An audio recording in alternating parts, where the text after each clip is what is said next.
Land Rovers. It was something like from King Jong-un. And then behind that, they had loads of cops running in their high-vis vests and their stab vests. And some of them really did look like they were carrying a lot of extra weight. And there was one cop right at the back just couldn't keep up, and he wasn't very old. And in the end, he stopped and walked it out. He's probably sacked. Well, I know they've lowered the standards to let more women in, haven't they? No, that was a bloke.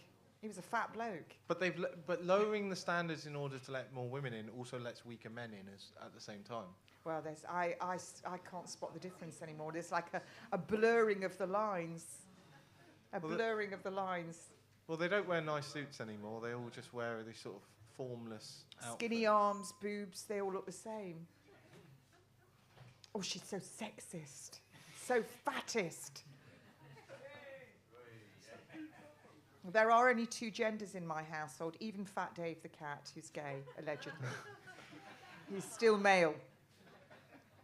How did you find out your cat was allegedly gay? Because he's always getting on one of the other cats that's male.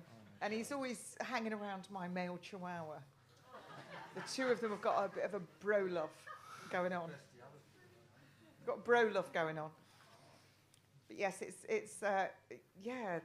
I was told that they lowered the training as well to 7 weeks. Actually, grassing on Sussex cops, there's a bit of a dichotomy because you have a lot of the new cops all coming in, and the older cops don't like working with them because they are being encouraged to grass on them. So they're finding it very difficult as well. So I'm sure it's the same in the Met. They'll have a lot of young guys, and it's that culture now, isn't it, of grassing on your colleagues. Well, it eventually phases out. Steve, are we ready to go live? You're just double checking. Should I check for a stream? It's live now. It's live now? Yeah. Oh, I see that we're live. Woo! Oh, I can see our lovely audience here.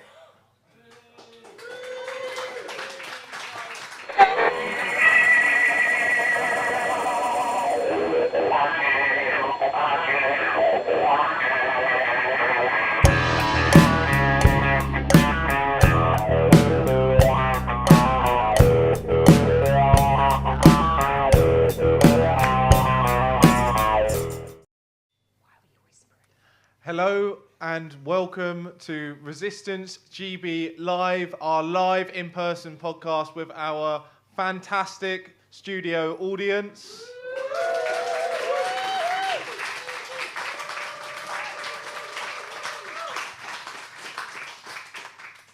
The fantastic Kate Shemirani.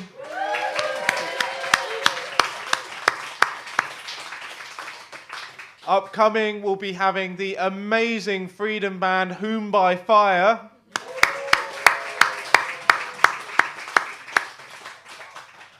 And I've got to give an amazing shout out to this amazing venue, Edible London. We're going to have links below and links in the live stream to donate to them, because I'm sure many of you watching will have seen what's happened tonight.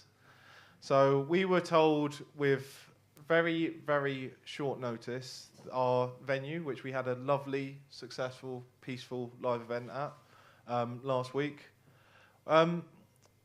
they'd been visited by the Metropolitan Police, who, in quite the intimidating fashion, advised them to cancel their event. They were then met with more people going in. First, one man and a dog, then a mob of about 7 of them who said, "We're not going to let this event happen." Unfortunately, the owner of the Night Owl caved. He gave in. Cowardice as far as we see it. And so we were left with next to no notice trying to find a venue on Halloween, which I'm sure you can imagine wouldn't be easy. However, Edible London have come genuinely out of nowhere. They're awake, and honestly, they do so much. They've got a food bank here, and they feed people healthy food, and they feed people who can't feed themselves. So all I can say is, can we give a round of applause?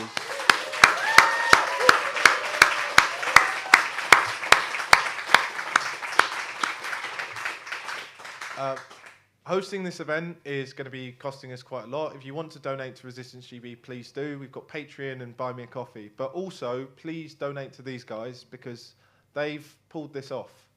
We could have just backed down. We could have just cancelled the event. People still would have turned up and they would have had a wasted time. And we could have been cowed. But we weren't going to be cowed.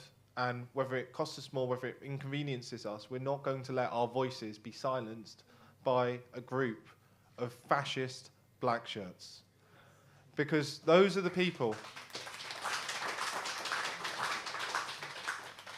Those are the people who we faced down tonight.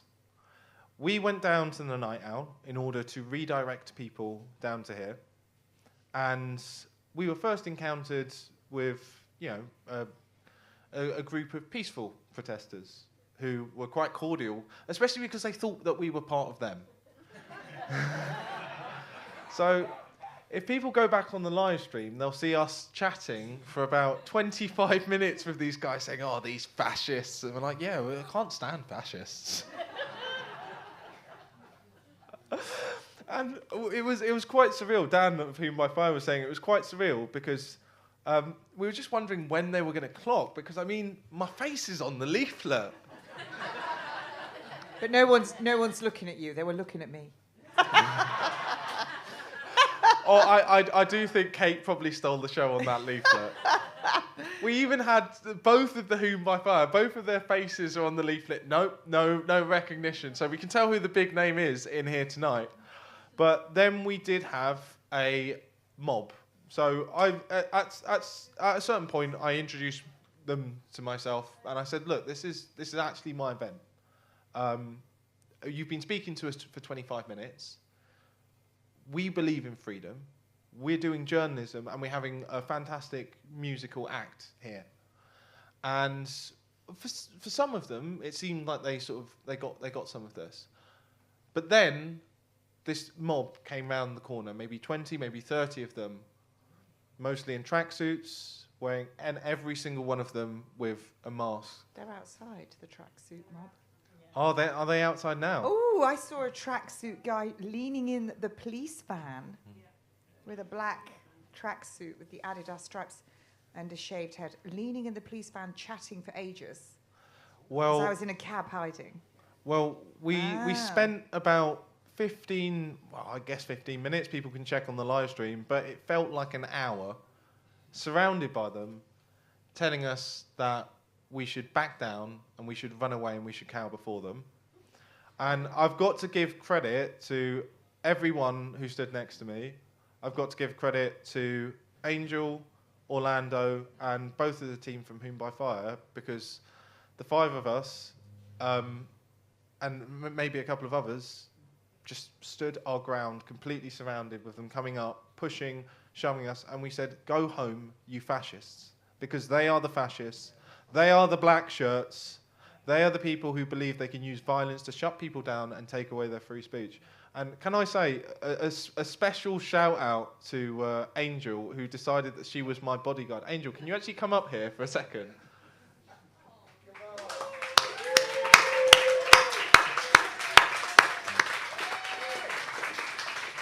Angel, you're going to need to sort of duck down because you got... Angel, if you... And she's wearing a dress looking like a biological woman. I'm looking at you. If you've got something to say, take your mask away. Angel, if you want to come down to the camera angle. Thank you very much, Angel. Angel came in and she just came in, completely stood her ground against these thugs, and she just said no. They were despicable, and they were a bunch of cowards. And I jumped over the fence that I could try and film it. They're trying to grab our phones, you see. And then it was cosmic timing because a police van came because some guy followed me. He's trying to grab my phone and everything. They were cowards. Absolute cowards. And they were all trying to mob Will. They were surrounding him. And I hate to see that type of cowardice. So just go away, you cowards, and take your face masks off. If you've got something to say, take it off and tell us what you've got to say. But don't just go, you're fascists. We're just against nothing. We hate you. And it's just like, honestly, I think there's real mental breakdown going on in our society, and it needs to be addressed because it's not right.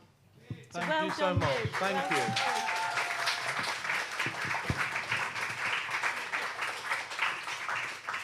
done, All I can say is we stood our ground, and in the end, when a single police van came round the corner, they ran away. They scurried away like rats. And as they ran away, we said, "Go on, fascists, run, get off of our streets. They don't belong here. We don't need fascists on our streets." But we're not going to use violence against them. They can have their protest. They can do what they like, but not violence. And can I give credit to a man who's in the room today? We were speaking with some of the peaceful protesters who I think were completely catfished. They were told that we were evil Nazis in this building. And we've actually got a guy here today, Charles, who was one of the peaceful counter-protesters. And can I just say thank you for being open-minded, Charles. Thank you. Do you want to step down? You can be on camera if you like. Oh. Thank you, Charles. Thank you. Sorry, I know it's not comfortable. Thank you for coming along, man. Yeah. Well, thank you. Yeah. Thank you very much. Thank you for being open-minded, and I hope you'll realise after all of this that we're not Nazis. Yeah, I realise that. We're all going to be there for the world. We're going to help heal the world. A slow protest. Slow process. Healing the world will take a long time. We're going to try and do it. Because everyone has love in their life, or should do. And if we can be here and we help change things, that's for the best. Thank you very much, Charles. I love the fact that Charles is trying to blend. I love your top, Charles. Thank you, thank you. Fabulous. So, I think we've spoken enough about the thugs who've tried to interrupt our event, and I think it's now time to actually talk about freedom, talk about health, and interview our fantastic guest, Kate Shemirani. So, Kate, for those who don't know you, who are you and what do you do? What do I do? Apparently, I'm a shill. I am just I'm almost 58 years old. I was born in the North Midlands and the daughter of a postman. My parents actually were married at just under 17. There was 3 girls. I was the youngest of 3. Just a really hard-working family. And I ended up moving to Scotland. I went to... not a lot of people know. I went to college to do law because my mother wanted me to join the police. And twice I got through the selection process for the cadets, and I got down to the very last interview the second time when it was the cadets. I mean, I can't imagine now. I'm sure I'd have got the sack very quickly. But so I was at college doing law, and I was bored. So I went and worked in a factory, saved up, bought a ticket and went to work in Spain, and then met a fella and hitchhiked back to Glasgow with him and fell into nursing. And there I stayed. And then there was, actually, this is something maybe a lot of people don't know, and it is quite funny. We were always skinned to student nurses back in the day. I think I came out with 160 quid on average, 200 quid a month, plus the nursing home in Glasgow, and it was the European City of Culture before you were born. And there was a beauty contest in the local nightclub for Miss Stockings and Suspenders. I told my mother it was Miss Lovely Legs. Anyway, in I went because it was a cash prize and I won it. So we all went out. Yeah, we went out with this money. It was great. And I got through to the Scottish final. And it was ran by Labatt Lager. I don't know that it's a Canadian company, Labatt. And I got through to the Scottish final. Off I went to Glasgow and I won. And then I was in all the newspapers and I got into so much trouble in nursing because there was this, it said nurse, and I'm sitting there with a basque on and stockings and suspenders. So, I got into a lot of trouble. And anyway, I went down to Shaftesbury Avenue in London on the overnight coach. I always remember. And I told my mother, it was in a nightclub, and I told my mother it was Miss Lovely Legs. So my mother turned up. And of course it wasn't. It was Miss Stockings and Suspenders. And some of the girls in it, my word, they were dressed really ready to win. And they had a Miss Great Britain was one of the judges.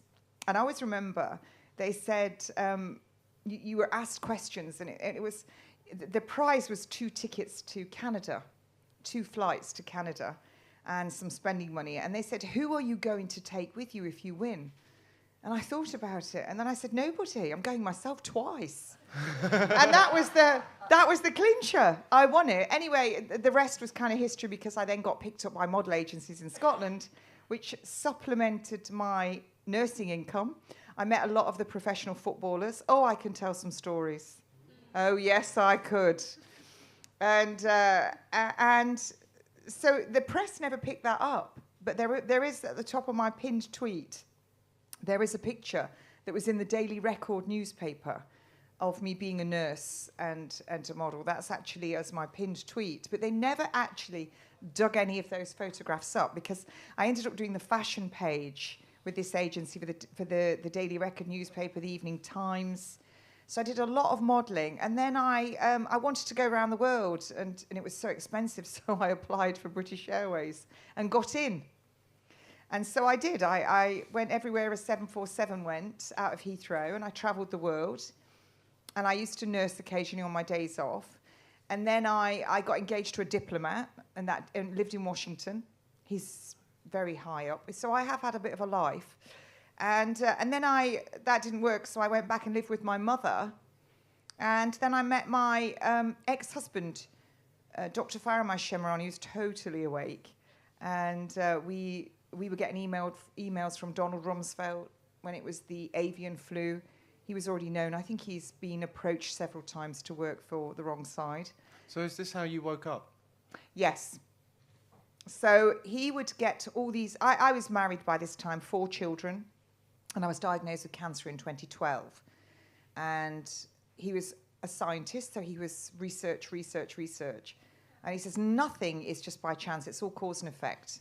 And he was working for banks, so I had a private healthcare, and I went to the London clinic. And I signed myself out on day 2 with 5 drains and 2 books in my hand, which were his books, The China Study and Dr. Max Gerson, A Report of 50 Cases. And that was where I'd already read, you see. I'd already read The Committee of 300, Let None Dare Call It Conspiracy. I'd read Agenda 21. I'd read all of these books, all of them. And cancer was such a blessing for me, because it totally changed my life and who I was, and I became a really big anti-vaxxer. I was already in the papers against the HPV vaccine when my children were young. So I'd actually been at this in 2013. I'd been at this quite a long time. So when these people said, oh, she came from nowhere, she's a shill, I was working on local radio.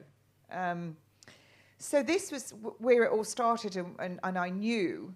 And I was on local radio in 2020. But can I ask Sure. before then, can you explain with vaccines, what is the harm that they can cause, and is there any benefit that you believe that you can get from a vaccine? Well, I should actually slip a copyright on it, but anyone who follows me knows I always say the same thing. No vaccine has ever been proven safe. No vaccine has ever been proven effective. And no 2 vaccines have ever been tested together for their efficacy. And what that means is, when you have drugs on the market, and these aren't drugs, vaccines aren't drugs, but when you have a drug on the market, it has an LD, lethal dose. And a deadly drug is classed as LD 50. That means if you give it to 100 people, 50 could potentially die. And that's classed as dangerous, but an LD 15 is not. It's classed as safe. So if you give a drug over here, it will have an effect on the body. Might not kill you. You can give a drug over here and it will have an effect on the body. It might not kill you. You give the 2 together and it could be lethal because of receptor sites and how much would make it into the systemic circulation. So they're taking children and giving them lots of vaccines all at once when they haven't tested any of these together. If one goes into Scripture and looks in Thessalonians, Deuteronomy, many places through Scripture, it tells you exactly what you cannot have in your body. And everything that is in a vaccine is in Scripture. So it was Dr. John Mack of the Johns Hopkins University. He's written 6 books, over 900 papers he's authored. There's a science award in his honour. And he wrote an article proving that scripture is indeed correct. So if you look at what happened with the troops, there was over 14,000 American Marines in the fittest state of their careers, were when you'd only got several hundred died in combat in the first Gulf War, proxy war, whatever you want to call it. I mean, I'm not going to get into that, but over 14,000 were injured because of the shots they were given. And they tried to say it was because of depleted uranium, but some of these people that were injured hadn't even left American soil. And in the documents, they had, clots, DVTs, pulmonary embolisms. And so if you have a clot in your leg and it begins to break off, if it's small enough, it'll go through the heart and it'll sit as pulmonary emboli. If it's a big one, it'll get stuck in the heart and you'll drop dead of a heart attack. But a pulmonary emboli, you can start a sentence and just drop dead in the middle of it. And also non-specific bacterial pneumonia. And this is what these Marines, over 14,000 of them, came back with this. And it was because of the squalene, which is from shark livers. And if you look at what's in these COVID bioweapons, squalene. But also you've got virus, what we refer to as viruses, we know that's a lie, but fungus, mold, bacteria, aluminium, mercury. Aluminium in vaccines, when you give aluminium, it's accumulative in the body, but it will also turn down your immune cells, your leukocytes, your lymphocytes, your monocytes, your macrophage 1 and 2. It will turn that down. So the body will ramp up the second immune response, which is cytokine storm. So they're giving you aluminium, they're spraying it on you, they're putting it in food, they're injecting it. Do you want to explain why aluminium is put in these? Well, it's exactly that. It's accumulative in the body, but also when you mix fluoride with aluminium, it creates with glyphosate, creates 6 new compounds in the gut. And then when you start bringing in these heavy metals and fluoride, and then you bring in Wi-Fi, 2.45 to 5.8 gigahertz. And in the vaccines, remember, you've got polysorbate 80. Both of those things, the Wi-Fi and the polysorbate 80, will open the blood-brain barrier. So you're guaranteed to get all these toxins into the brain. Then you bring in your fluoride as well. And mercury and thimerosal. Although it was removed from the flu shots in America, it's very much in the flu mist here.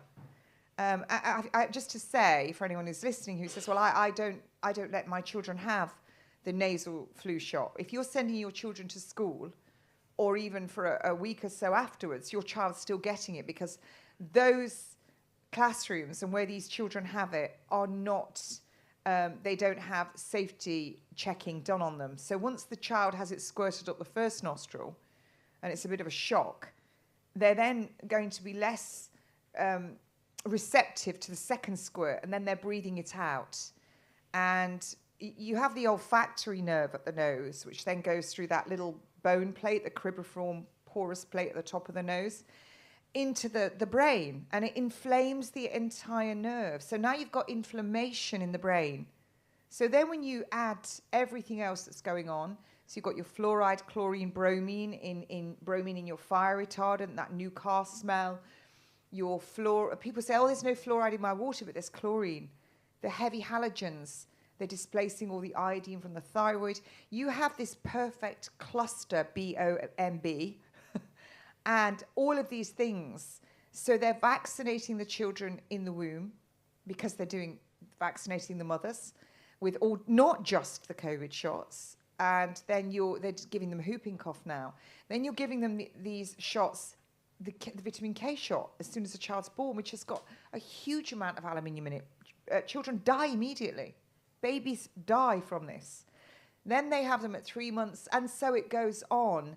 And it's what is interesting for me, I'm slightly digressing, is I took the time to ring up lots of the vaccine team nurses up and down the country and put on a different accent. That's one of my skills. I can do lots of different accents.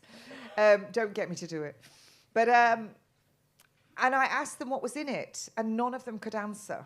So all these nurses that are going into these schools vaccinating children are breaking their code of conduct because they're injecting something they don't know what's in it. And you can't say, I'm just doing my job. So but it's also demonic. it's demonic what is in them, because they use bovine serum. So they take the calf from the mother, they slit the mother open when she's still alive, and the calf is taken out. It's taken away to a very quiet place, and they use a long catheter-tipped needle, and they inject directly into the heart, and they aspirate. They draw back and draw the blood from the beating heart until it exsanguinates. That's stage 4 of shock, where it's bloodless. It no longer beats. And this is a blood ritual. And then this is also put into vaccines. So this is a completely satanic agenda. That's what this is. It's to sully what the Lord has created. And that's the bottom line of it. And when I could find no more answers anywhere as to why such horrors were going on, I turned to Scripture. And then I understood. And so I think it's very easy as well just to say, I vaccinated my children, and I trusted. I was a nurse, and my sister was a midwife, and I was in the unit, and my twins were IVF babies. Actually, my first 3 children were IVF. And so my twins were 5.5 weeks early. They were very light, 4 pounds and 5 pounds 6. And they were given a TB shot, which I said yes to, because they were mixed race, because they were half Iranian. And I'm not sure whether anyone's aware here, we've probably all in this room been given a TB vaccine. And TB is exploding at the moment. All the new figures were announced by the World Health Organization. And please do go and check on my Twitter at Kate Shemirani, because I did share something. And it might be of interest to know that once you have that TB shot, it will sit in the body and be dormant. And it will sit in the mediastinum, that little space between the lungs where the heart sits. It will sit in the pelvis, in the lungs, in the bone. And it will sit there for 20 to 30 years. And I believe it was Professor Moskulu who said that when one increases the gigahertz, and you're talking 5G and going up, what we refer to as virus, fungus, mold, bacteria will proliferate in an attempt to survive. And in 2001, and remember, it's the pharmaceutical companies who decide what markers dictate what cancer you have. In 2001, they used a marker which was used for TB to now say that was lymphoma. And many young people are being diagnosed with lymphoma now. And the chemotherapy that they give them it's horrific, absolutely horrific. Well, but it renders them sterile. And so the big thing is they call it fertility preservation, and they're collecting all their eggs. So this is all part of the agenda. Well, do you want to speak a little bit? Well, first, can I ask you, what I'm led to believe is the metals in vaccines, they're adjuvants. Would I be correct in that? So what yes, they do the aluminium is they're basically putting in a toxin in order to get your body to have a reaction, because otherwise... So they say. Otherwise, yeah, the idea is that the reaction would be so weak to it because it's already dead or weakened that you wouldn't develop the antibodies. Is that what their line is? Well, the training I did on vaccines was about 2 hours. And this is what we were told. We were told that rubbish. And that it's a bit of artificially weakened or dead, or it's the antibodies. Antibodies do not mean that you've got immunity for anything. They mean that you are toxic. That is all they are a sign of, toxicity. And everything that you've just said is all a lie. It's all a lie. There's only one reason to put aluminium in there, and it's to turn down your immunity. Actually, in 1970, the Department of Defense in America were given $10 million appropriation over 5 years to come up with something so deadly that the human body would not be able to rally any attempt against it. And they came up with 70,000, which were distributed to 500 labs, including the CDC and the, I think it's called the Cancer Institute, the National Cancer Institute. And this was where you saw lymphoma, leukemia being born, and also what we refer to as AIDS, leukocytopenia. And all the documents are there. There's a wonderful book that you could get secondhand called AIDS and Ebola Emerging Viruses by Dr. Leonard Horowitz, another one of my books, and I've since met the author, and I have to pinch myself. I'm so humbled. But that's a wonderful book. So everything that these doctors now, they're thinking that they've uncovered, it was uncovered. It was all thought up in 1970. It was already there. So everything about vaccines, I'm sorry if I offend anybody or anyone's working in it, but the NHS is literally, it's the National Homicide Service. And I know that there are many good nurses in there that believe they're in there for the righteous thing, and many good doctors. And I used to say for every good nurse there was 10 bad ones. I'd add some zeros on that now.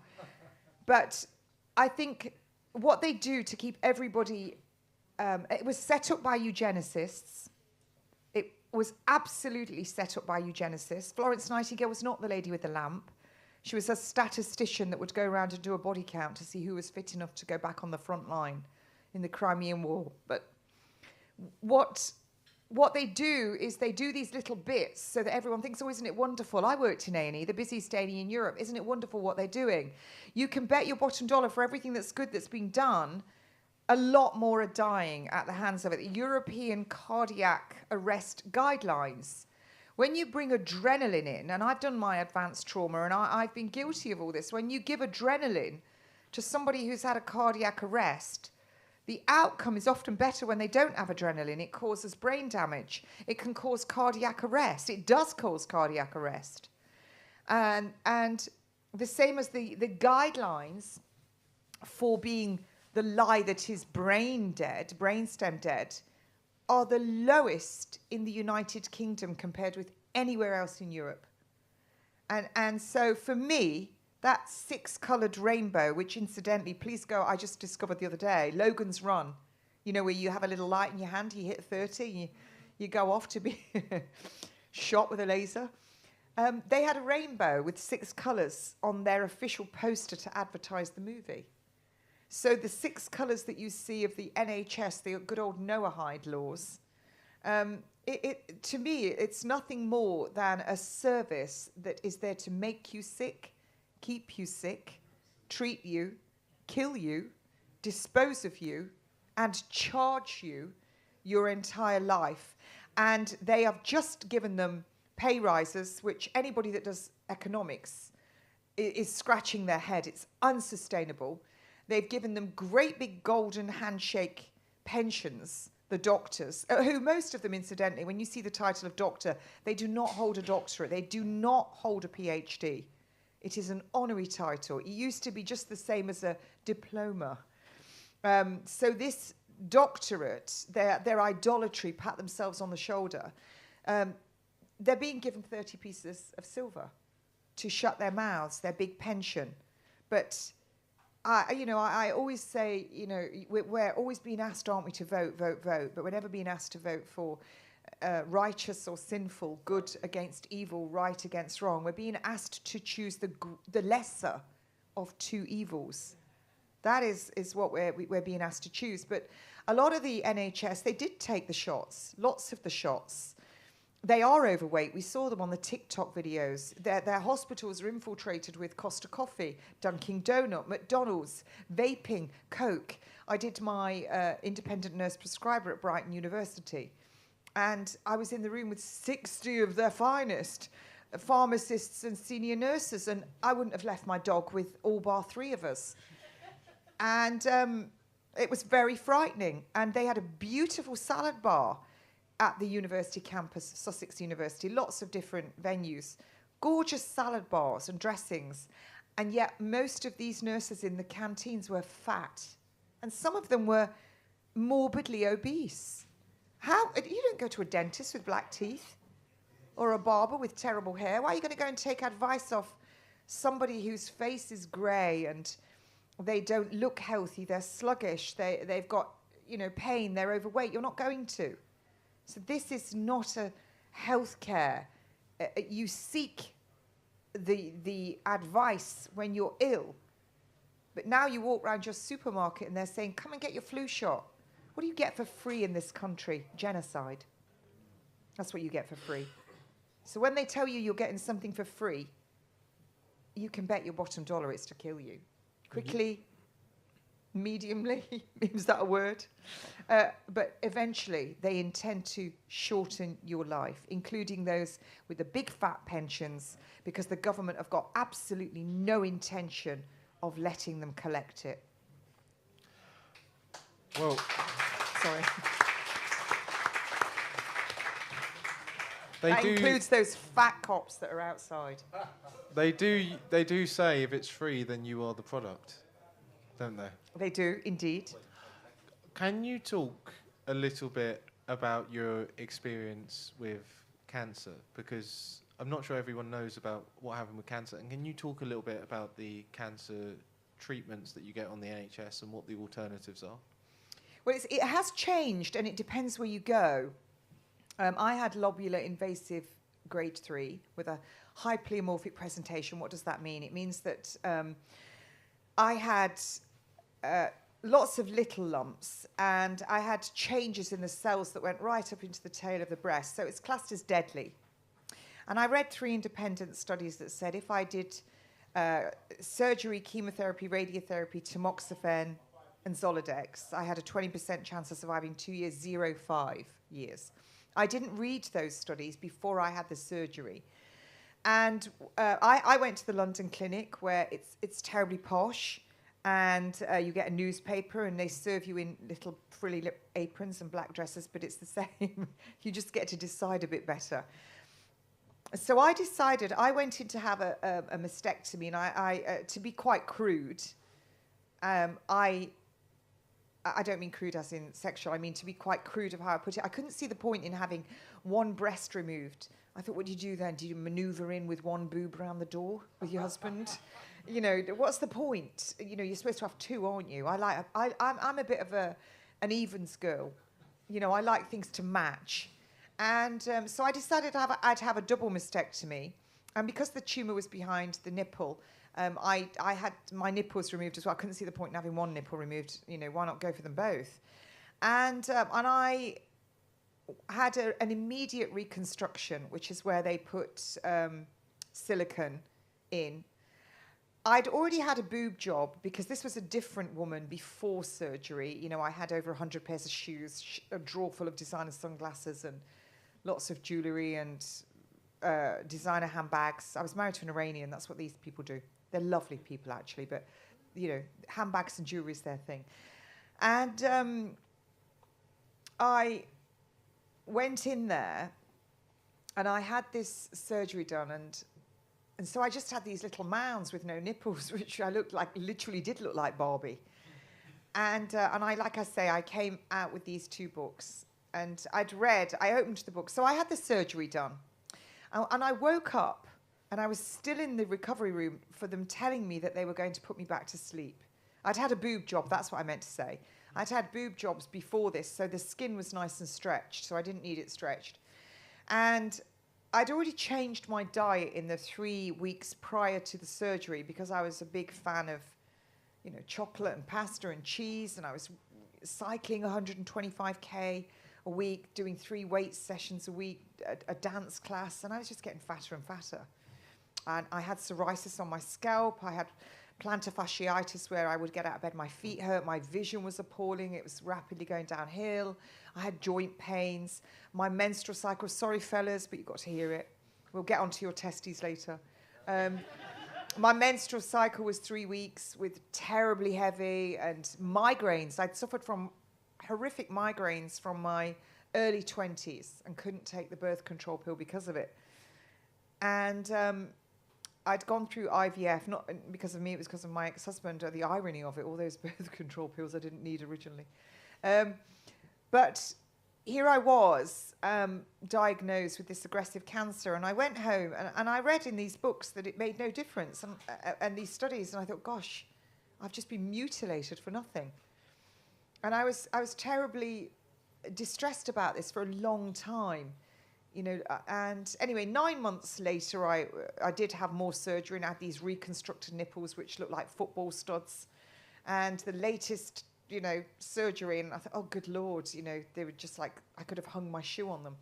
But anyway, the therapy that I did choose, the Gerson therapy, and vitamin B17 therapy and high vitamin C. The Gerson therapy breaks down scar tissue. So thank the Lord these things broke down to being virtually flat. And then I went and had the colour tattooed on. And this is what these women are all falling for, having this mutilation of female sex organs. That's exactly what it is. And I began the Gerson therapy, and within 6 weeks, I'd lost 36 pounds in weight.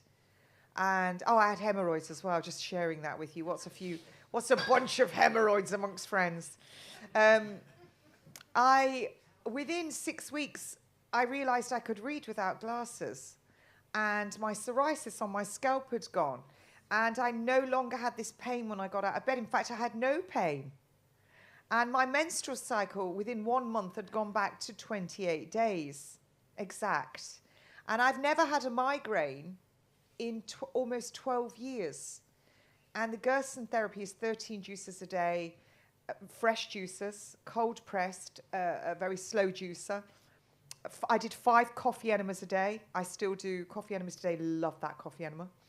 And little digress.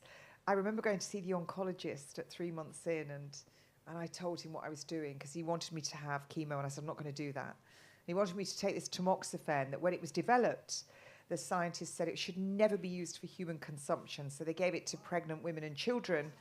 And now they give it to women it's minimal cost, you know, under £1 a day. And they actually want every woman over 40 across Europe. They wanted every woman to take it prophylactically.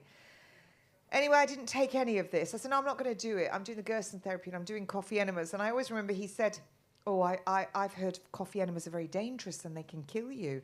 I said, I've heard cancer's dangerous and oncologists can kill me. Anyway, my jokes are for free.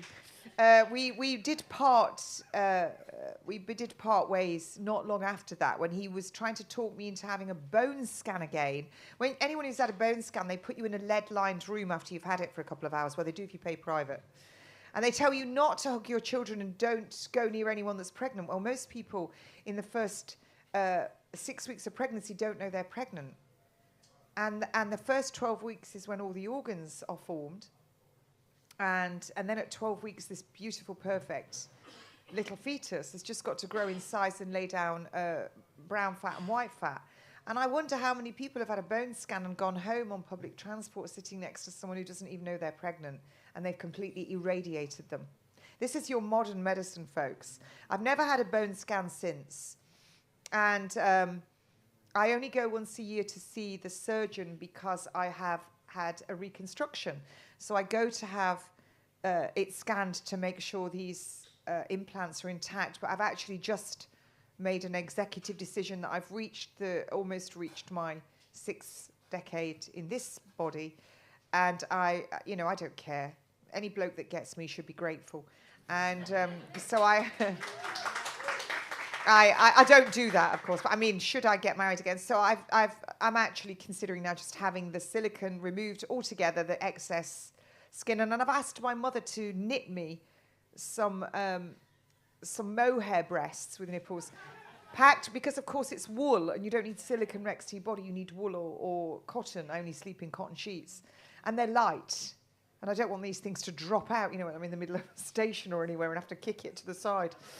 So, so that was my foray, and I did the Gerson therapy, and I loved it. I was driving my children 90 miles a day to different schools and different activities, fitting these juices in, 5 coffee enemas I did in the ensuite, and I was very toxic.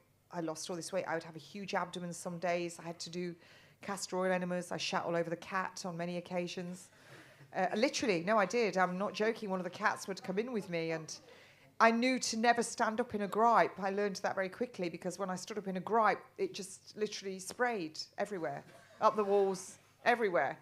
I never tell anyone to do anything I haven't done myself. But Kate, how is it that the Gerson therapy works? What is it? What's the mechanism so for it glad. working? Dr. Max Gerson was born in the 1800s, and he watched his father use pesticides on the soil when he was growing food, and he saw all the insects come out the soil, and he was horrified by this. Now, fast forward, he ended up doing his training to be a doctor, and he was very passionate about his work, and he loved the work of Professor Arnold Ehret, who was a photographer and very wealthy, from a very high-class family. And he got Bright's disease and was told he was going to die.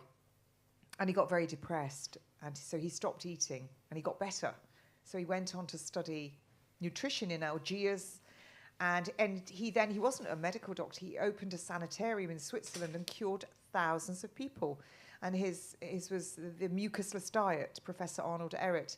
And also Dr. Ulrich Williams in New Zealand was another pioneer. So Dr. Max Gerson suffered terribly from migraines. So he began to test his diet that he devised on himself, and his migraines went. So Albert Schweitzer, who was a Nobel Prize winner, said, well, later, Dr. Gerson was asked to treat his friend, first of all, I should say. And his friend got rid of his migraines as well, but he also got rid of his skin tuberculosis. And so Albert Schweitzer said, would you treat my daughter and my wife? And he did. And he said he was an eminent genius ahead of his time. And then you had Ferdinand Sauerbruch, who invented the artificial limbs, who I believe was actually Polish, and he was a Jew.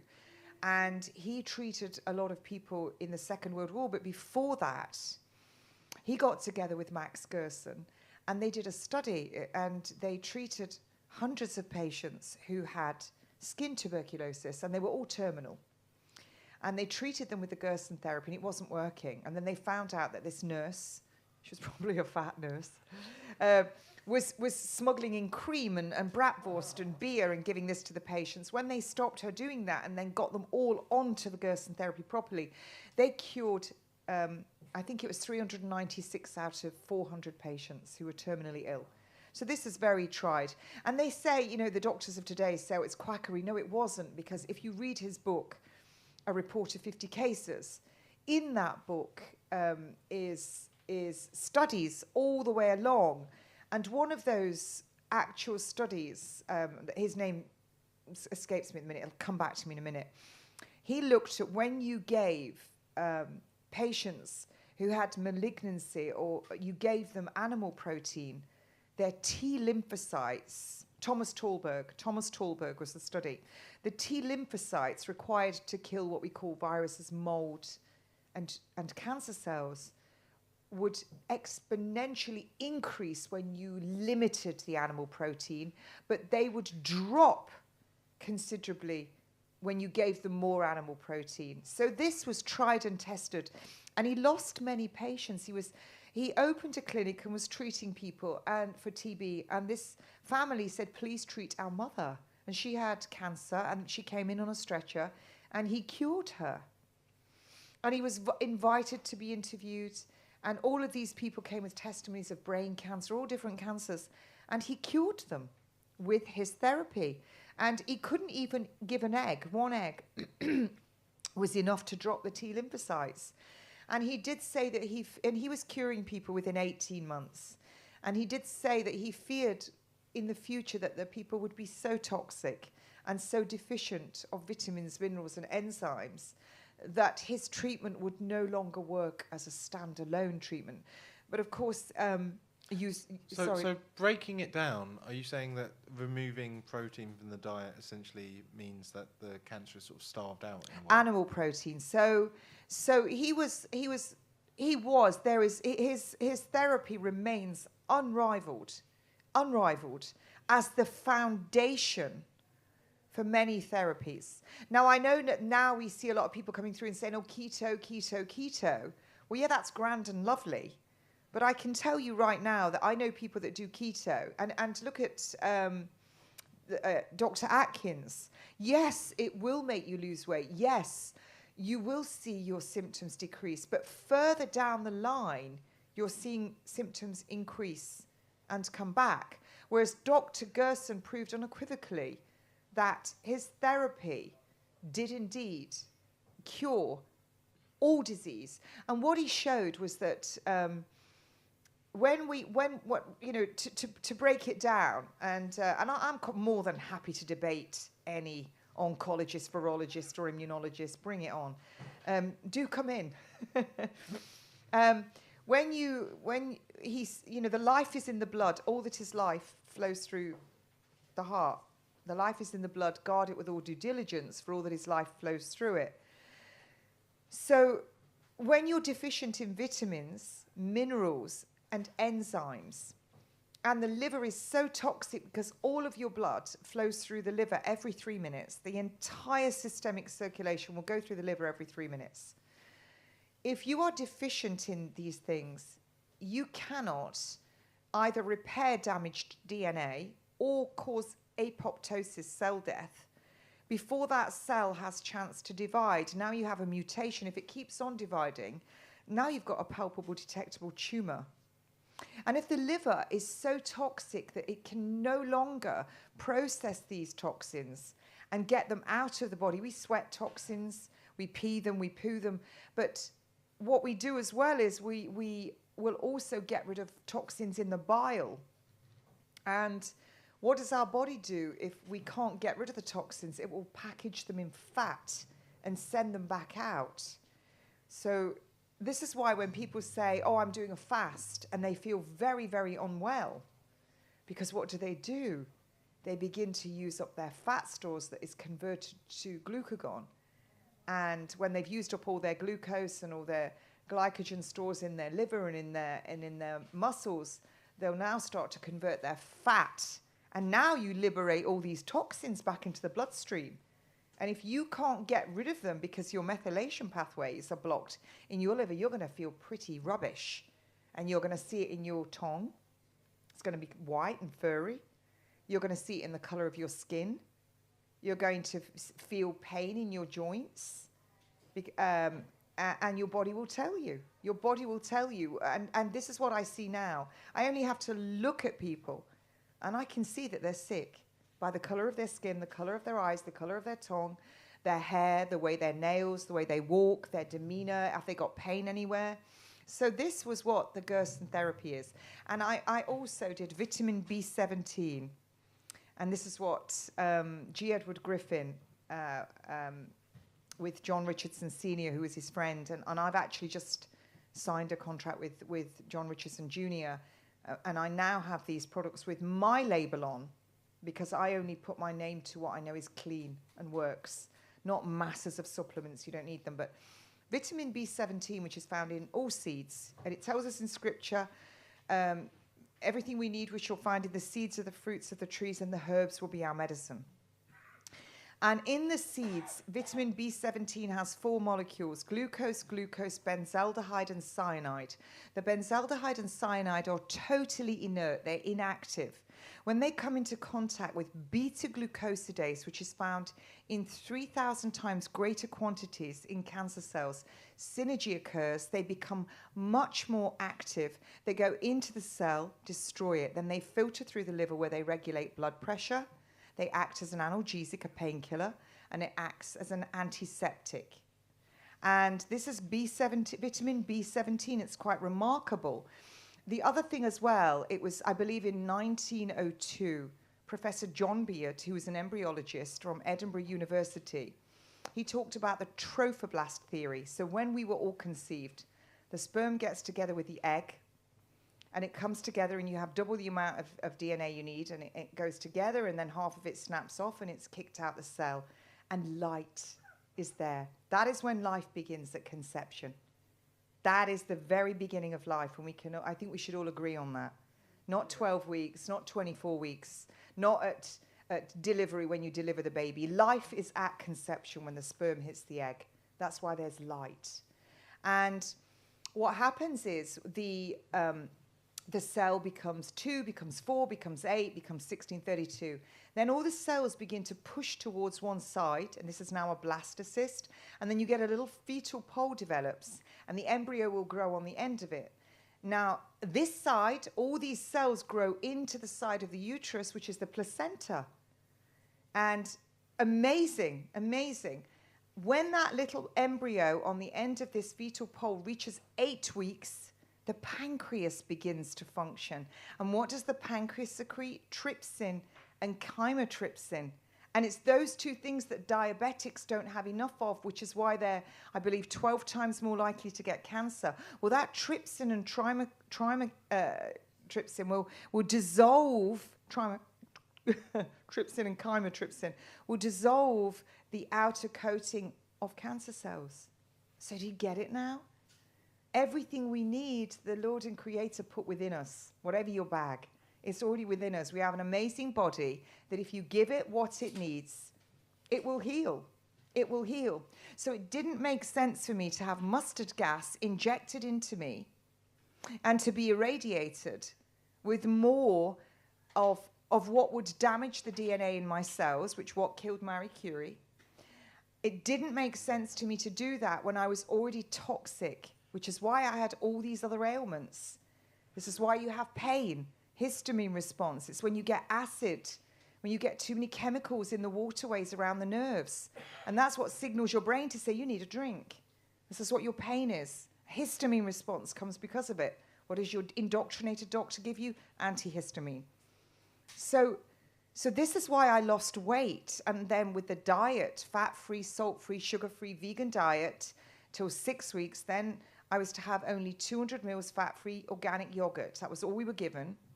And flaxseed, and the flaxseed pulls oxygen to the cells. All your cells are made of the oils and fats. The membrane, 50% of that cell membrane is made from the oils and fats that you eat. Your brain cells, it's 75%. Your brain, 1/50th of your body weight, but uses up, 20% of your energy. It's quite incredible. Your eyes, incidentally, use 40% of your energy. That's why you close your eyes when you're tired. Isn't this kit amazing? Don't you just all feel special? Give yourselves a clap. So for me, it all made sense. Suddenly, the penny dropped. And so as I started to break down fat because of the diet, I started to release all these toxins.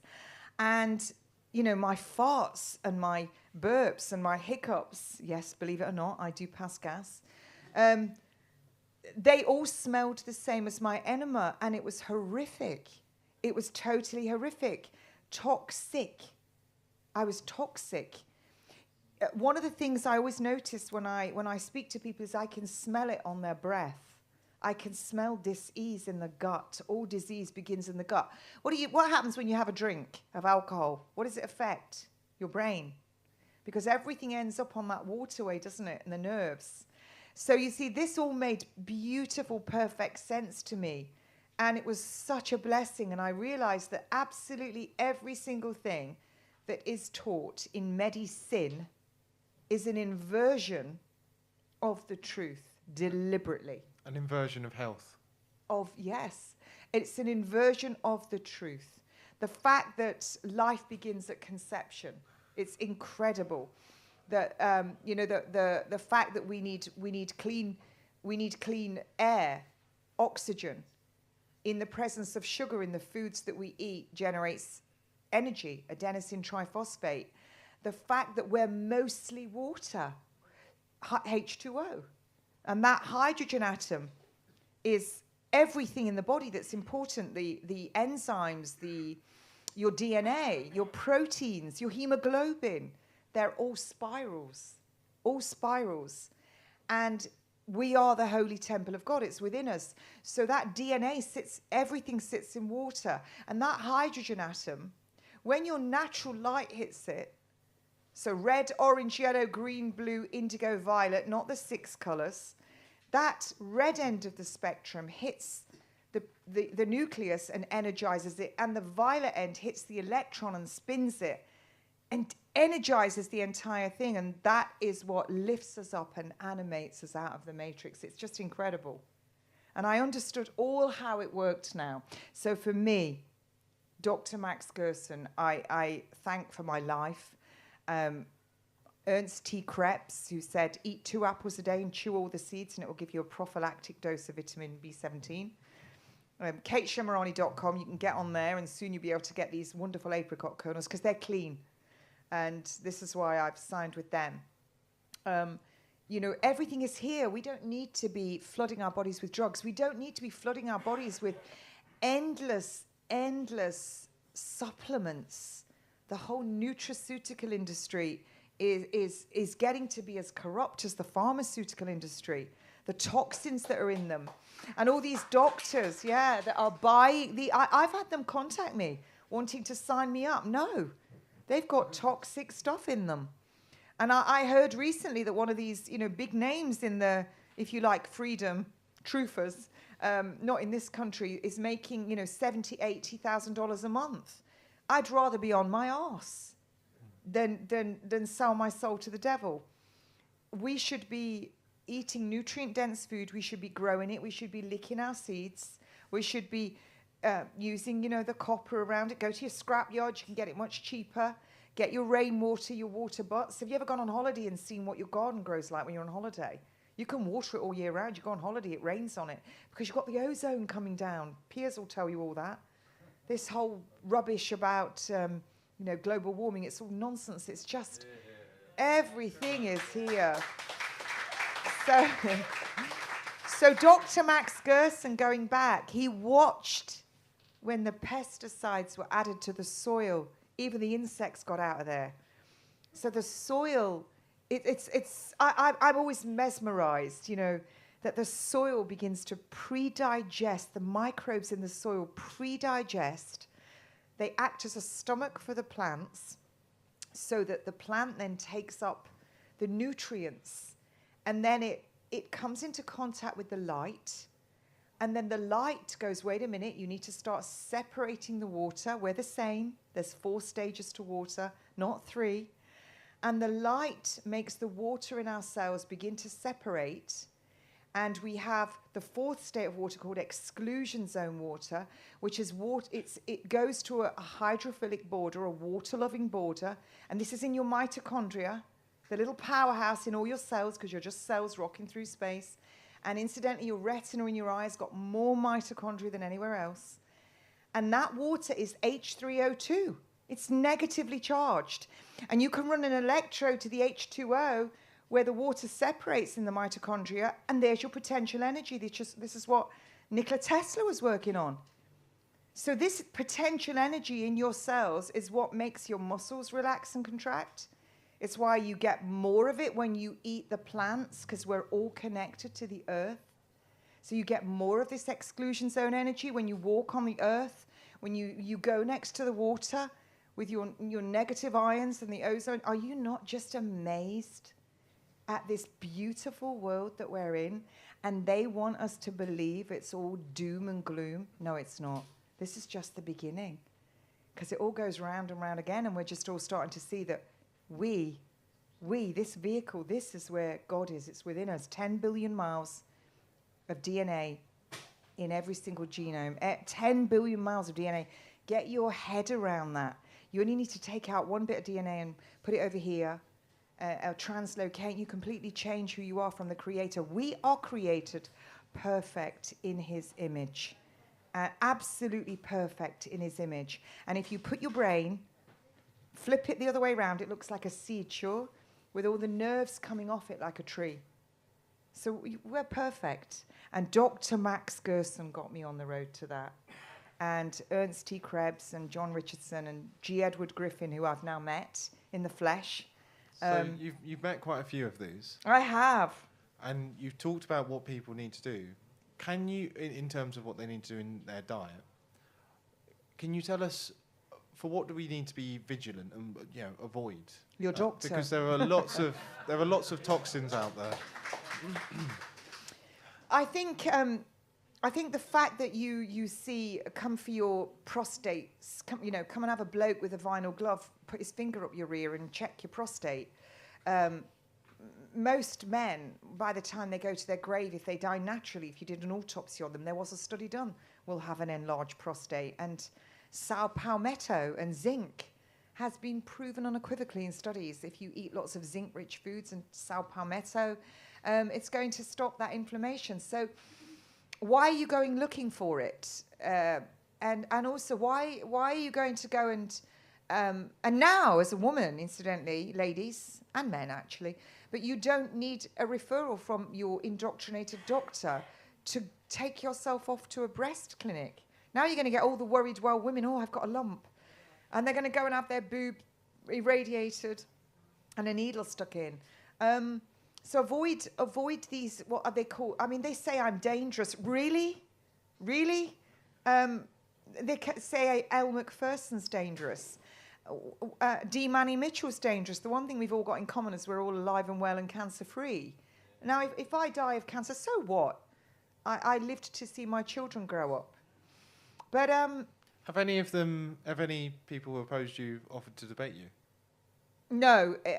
When I was interviewed on the 5 Pillars with Dilly Hussein and his brother, they wanted a virologist to come actually and debate me live, and they wouldn't. They went to Imperial College and 3 of them wouldn't, so they got some bloke from abroad, but he would only do it as a pre-record. He wouldn't sit with me and do it. I'm banned from a lot of cancer forums because every now and again I'll go on and write something, something controversial. I think if one avoids the whole industry, the screening programs, because they're using diagnostic tools which many of these things would never come to fruition or kill you. So when they say we're living longer, what they're doing is they're diagnosing lumps several years before they would even be found. So it's not that you're living longer, it's they're using their tools and diagnosing you with something that might not have killed you. And a study that I read with 92,000 patients on it, 11,500 were breast cancer. And it was who was alive and well at 10 years and cancer-free. That's the crux, cancer-free. And it was under 3% with chemotherapy. Under 3%. And this is the other thing. If you do find yourself at the behest of this industry, then you must go well equipped. And you want to say, what is my 2, 5, 7, 10-year disease-free survival if I do everything that you're telling me? And could I have the studies that will validate what you're telling me? And also, what is my 2, 5, 7, 10-year disease-free survival if I don't do what you're telling me? And where are the studies for that as well? What was the control group for that? And if anybody can get those studies out of any of your doctors, please do email them to me, naturalnurse@mail.com, because I've yet to find someone who's been given them. Because the idea of chemotherapy is essentially they're injecting you with something that's radioactive. Well, they're injecting you with something that kills all fast-growing cells, which is why you see, the hair falls out, the nails will fall off. It damages the entire digestive tract, the urinary tract. What they don't tell you is, they'll say, if you're diagnosed at day 1 and you die at 5 years and 1 month, you're classed as a success because you got to 5 years. Doesn't matter what that 5 years was. You might have been riddled with cancer. You might have been had so many. For instance, ladies that are triple negative, they give them a really hardcore cancer, but they give them Herceptin, and 8 out of 10 it damages the heart. It does untold damage to the body. So, and if they died, that would then not be logged as their death. It wouldn't be logged as cancer. And the same as when you look at studies, you always think, oh, there's thousands in the cohort, but some studies might only have 8 in them, and they knock off the first 6 weeks, those that die straight away. So you don't see those. So you might only have 6 in your cohort. Well, let's say you've got 10 people left. And let's say the drug has come out and the pharmaceutical company says this drug will shrink a tumor. So they will go out and they'll find their lab, and that lab might get hundreds of thousands of pounds to do the trial. Well, they already know what their result's got to be. It's got to be it shrinks a tumour. And if they don't get that result, they're not going to get funding the following year.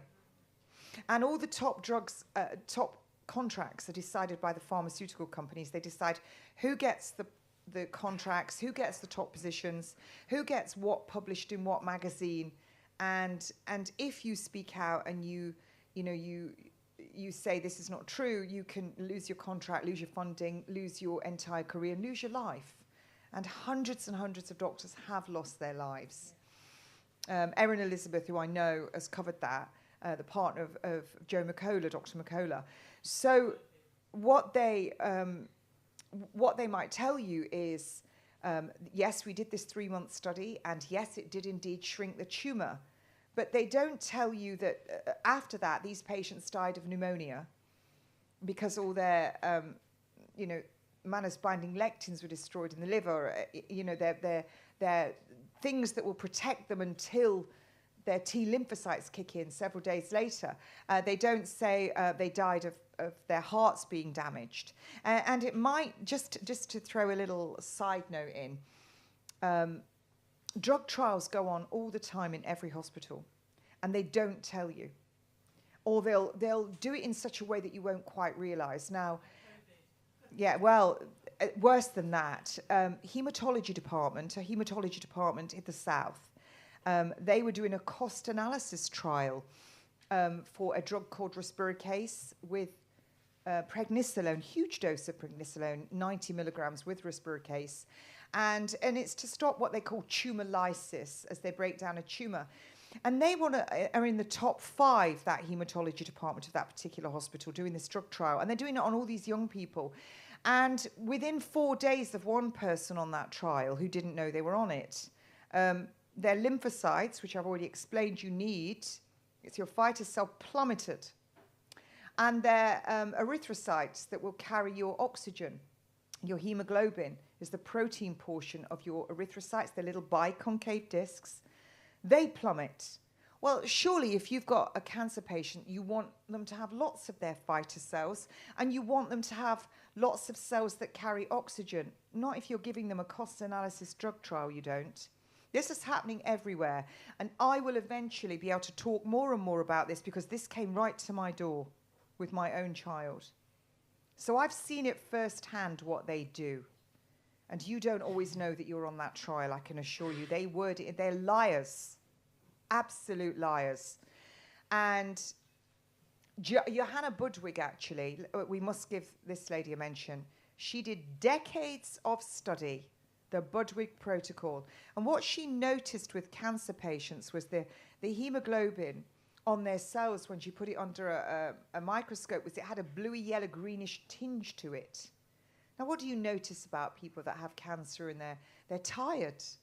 They don't carry oxygen. What do you notice about all these in the hospitals? They look like mannequin dollies. They look bloodless. They look waxy. Well, she noticed that these patients had this, so she gave them cottage cheese or yogurt, and she gave them a diet similar to what Dr. Gerson did, but she mixed it with the 2 tablespoons of cold-pressed flax oil. Mixed it till it emulsified, and I do this 3 months of the year. And she noticed within 3 months, the cells went back to their normal. This tinge went away from them.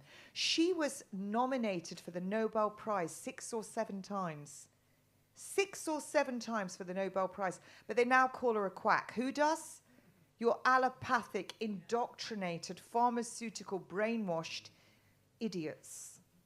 That's who call her a quack, who know nothing about nutrition and how to avoid and reverse disease. They only know how to do anatomy, physiology, hematology, biochemistry, pathology, and the rest is pharmaceuticals, how to recognize a symptom and give a drug. When most of these people, when they first present, have got one thing wrong with them.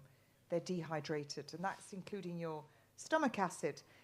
Patients who pitch up with an ulcer, what happens when you're dehydrated? Your mucus, you don't make mucus in your body. Your stomach is folds and folds of mucus. So if you're dehydrated, the first thing to go is your mucus. So what happens? Your stomach acid hits the lining of your stomach, your stomach lining itself and starts to burn a hole in it. So what happens? Your good bacteria, that H. pylori, comes along and goes, I better chow that down. But what do the indoctrinated doctors do? A breath test. Oh, you've got H. pylori. It's caused your ulcer. No, it hasn't. Your ulcer's the cleanup department. Yeah. It's the lack of water. But they give you antacids. So now you can't extract your nutrients from your food because your stomach acid isn't acidic enough. They tell you, go drink more, but what do they serve in hospital? Tea and coffee. That's what they serve to the patients, which dehydrate you. Sugar, white sugar, milk, A1 milk. A1 milk, which has been known to cause cot death, but that's what they make formula milk out of. Number 67 in the amino acid chain is beta-casomorphin. It's terrible. So would you recommend raw milk then? Raw milk, A2 milk, your big humpback buffalo cows are the best ones. But what do I recommend for babies? Breast milk. Breast milk. I've never met a woman who, it's not that most women can breastfeed. It's difficult. The little blighters chew your nipples off with their gums. I've been there. I've done it. It's sore. They bleed. You can use nipple shields, but it's too easy to give it up. And also we're not very boob friendly. Even I've even breastfed in the courts once, much to the disgust of the usher. But it's kind of frowned upon, isn't it?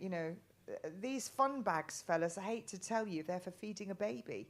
And I breastfed all mine. So that's another thing, incidentally, as well. Breastfeeding does not stop cancer. I stayed with the Amish in 2016. I was very fortunate in America. Wonderful. Stayed with them for 2 nights. Wonderful, wonderful people. They get cancer as well. But it's more to do with, environmental toxins, synthetic estrogens. And also, if you're having lots and lots of children, you're going to deplete your vitamins, minerals, and enzymes very quickly. So if you're eating processed foods or you're eating commercially grown vegetables, with the red tractor, when you all go and buy your foods at the supermarket, the red tractor on. I have some farmers that are clients of mine. I don't want to say patient because it means suffer and endure, but they spray those things over and over again to make the crop fall because it then saves the blades. The agronomist will come out and measure the amount of pesticides, herbicides, and fungicide on the food, and it has to be a certain level in order for them to get the red tractor to get it to market. And that agronomist's position is funded by the pharmaceutical companies who make this. And they're only grown in potassium, phosphorus, and nitrogen, which makes them grow big and colourful, but they're not nutrient dense, they're dead. They have very little energy in them when you test the energy. This is why you want the ugly fruit that's grown in over 42 nutrients. That's what you want. And you want ideally biodynamic. And you'll never waste. If you buy organic, you won't waste. When it starts to turn, you'll be cooking it and freezing it. But it doesn't need to be fancy. But, you've got a mobile phone. You've all jumped in cabs, got cars, whatever, come over here. You go on your holidays, you've got laptops, whatever you've got, your most important thing that you should ever do is your food. Because it's going to fill the vehicle that's going to carry you through life. And get and also, your children. The most important year of a child's life is the year before it's conceived. The year before it's conceived. She's the vessel. Teach your teenagers that. Teach your boys that. Teach the girls that. Get the girls in your communities, in groups. Get somebody in to talk to these young girls when they finish school about you'll need to be feeding yourself up before you start thinking about marrying that young lad you've met with your beer goggles on because he looks nice with his turkey teeth and tattoos and muscles, but he's useless. It's the woman. It's going to pull from you. What you are made of is going to make the baby. And your eggs were already exposed to what you've done and what your mother did. Because you had those eggs shortly after conception when you were inside your mother. So if they've been irradiated in her, they've been irradiated in you, and you've got 7 years from when that baby's born to try and put it right. Because by the time you're 35, your constitution, your bank account is set. You can take money out, and you can keep putting money back in, but the level you're at age 35 is it. So if it's already low, which mine clearly was, then I have to be really careful. So you need to build your children up, because the generation, your grandchildren, are dependent on you, in a nutshell. So it's not just one generation, it's two. It's every generation, the sins of the fathers. So I'd like to move on slightly and talk about the lockdowns, because Lockups. Unlawful lockups. It's a prison term, is it not? they are. I've got to say, I think one of the first times I ever saw you was in Trafalgar Square, and you were speaking on the stage, and the Metropolitan Police, the very friendly, soft, cuddly organisation, decided they were going to storm the stage and attempt to stop the event. And I've got to say, there must have been about 300 of them, yeah. Yeah. And in court, apparently, they were all for me. They That were- was the second. The very first one in Trafalgar Square was what Piers organised and invited me to MC. And there's endless pictures of Piers and I on Tinternet. Oh, I remember you saying. But that was the second one. I remember you saying, all of the strong men come up, all of the strong men come up. And a little group. Oh, actually, they did. That's right. They came up. Yep, and the it got men bigger. came up and they pushed the police out of Trafalgar Square. They did. And that was the first big act, or first big victory, I would say, in the resistance against them, because they were pushed out, they were kicked out, and the people having none of it. And I've got to say, that was quite heroic. There was some inspectors actually seen running with their red epaulets on, jumping into a Land Rover, and one of the supporters kicked the door shut, which I did think was quite funny. That's my only regret in life, actually. I'll let you all in. I never regret, because the devil wants us to regret. But I do cringe, because that day on the microphone, there were all these women, all the men were all, as you've said, next to the National Galleries. They were all pushing back the TSG, and we had police horses. I mean, who in their right mind would bring police horses where you've got the flooring that they had when these horses had shoes on? I mean, talk about a disaster waiting to happen. And they'd already battered people behind the stage with batons, and Dr. Corbett had stepped in and done some nursey stuff and fixed somebody's eye. And the women were all left, and I was told by a few people, turn round and face the cops and lock arms. And I saw some cops pushing women, pushing them. And these were just, I saw people in the audience who I knew who lived near me and who'd got children. They were there with their families, little children. Men, women and children. It was a lovely sunny day. You'd got the guy who played George Michael in the movie. George Michael, he was there. And he actually sang for Trump. He was there singing. You got Chico. He was there. And these cops pushed, and I said, I'm single, and I wouldn't marry any of you, you pussy-whipped bitches. And then somebody made a rap song with pussy-whipped bitches with my voice in the middle and sent it to me, and I was cringing. It was right up there with Miss Stockings and Suspenders. But yeah, it was a good day, and I would do it all again with knobs on. And you were dragged through the courts. Do you I wanna- was. Well, I wasn't, because I didn't go, did I, Piers? I didn't go. I told them that they could have a court case without me. I said, come and arrest me at my house, and they said they would. They never did. Piers was in the bath and got himself on the... he was in the bath. Yes, I was on the phone to you. And then he got himself on the tube and legged it and got in the court. Yeah, you see? And got in the court.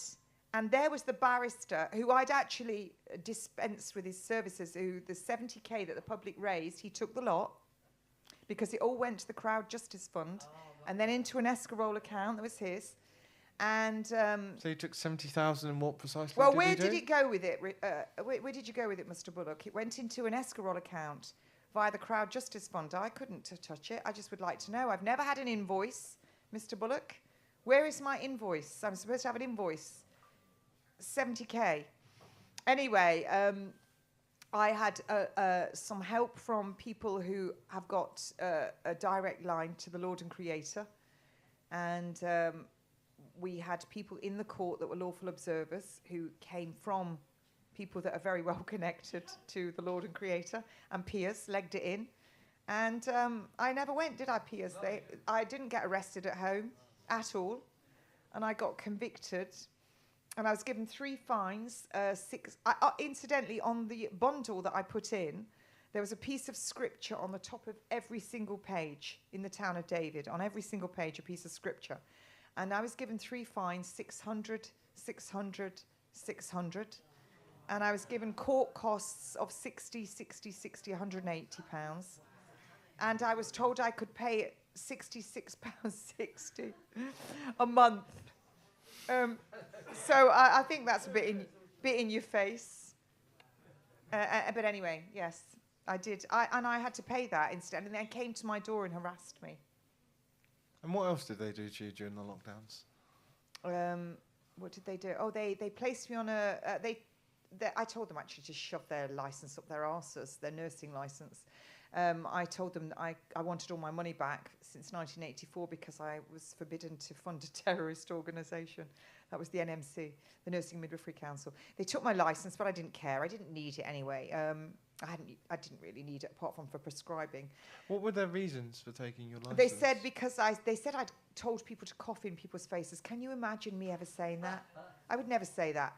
But what they did do, I stood by everything I said. They pulled up videos that I'd done over the years, talking about, wait for it, a prostate cancer patient, and I took the studies off PubMed, where he'd treated himself with diet, high-dose vitamin C, vitamin D, and because he could no longer afford a human wormer, he'd taken the dog wormer fenbendazole and totally cured himself of prostate cancer. So this was a published study. So they said I was putting out misinformation because I said don't wear a mask, and because I said they're coming with vaccines. I had Judge Alfred Weebrews, a War Crimes Tribunal judge, also emailed them. Actually, he told me some really good information about the Falklands when he was a journalist down there, and how it was Maggie Thatcher ordered the special forces in to get rid of the bioweapons lab that was down there. They had to get rid of it. Oh, it would be out of the way, wouldn't it? That was why the special forces went down there. You see, you get all tidbits, don't you? And so they did that. They put me on a register, which I think I'm still on, saying that I'm a danger to vulnerable adults and children. Really? Yes, from RAF Wootton that comes. They put everybody on it. I'm on it. I'm not planning on having any more children. I'm a bit crusty. But if you did, then they'd be taking your children away from you, or they yeah, could so use I'd that as an have excuse. to. I am thinking lately of going against that. You know, starting now where we're at. One has to pick one's battles, and at the time it was just, you know, they want to get you into court. They want to drain your financial resources. They want to tire you out, and I have bigger battles to fight just now. A big battle that I believe is for everyone. And I believe that we're all maneuvered into position for such times in history. This is why we meet the people that we do. It's not serendipity, it's Godspiracy. But what else did they do? My beautiful son, my firstborn, who was extremely gifted, and I foolishly applied for Eton, and he got a full scholarship. I didn't even pay for his uniform or his laptop.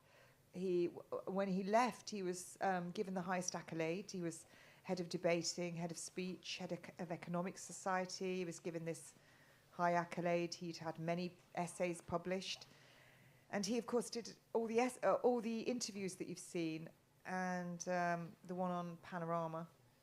And you know, he went off travelling. I personally. How much did they pay him?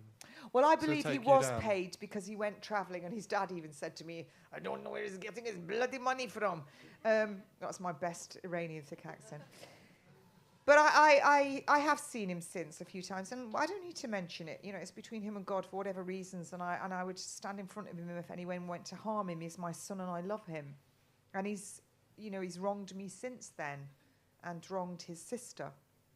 Both my sons have, and they'll have to answer ultimately, as we all do.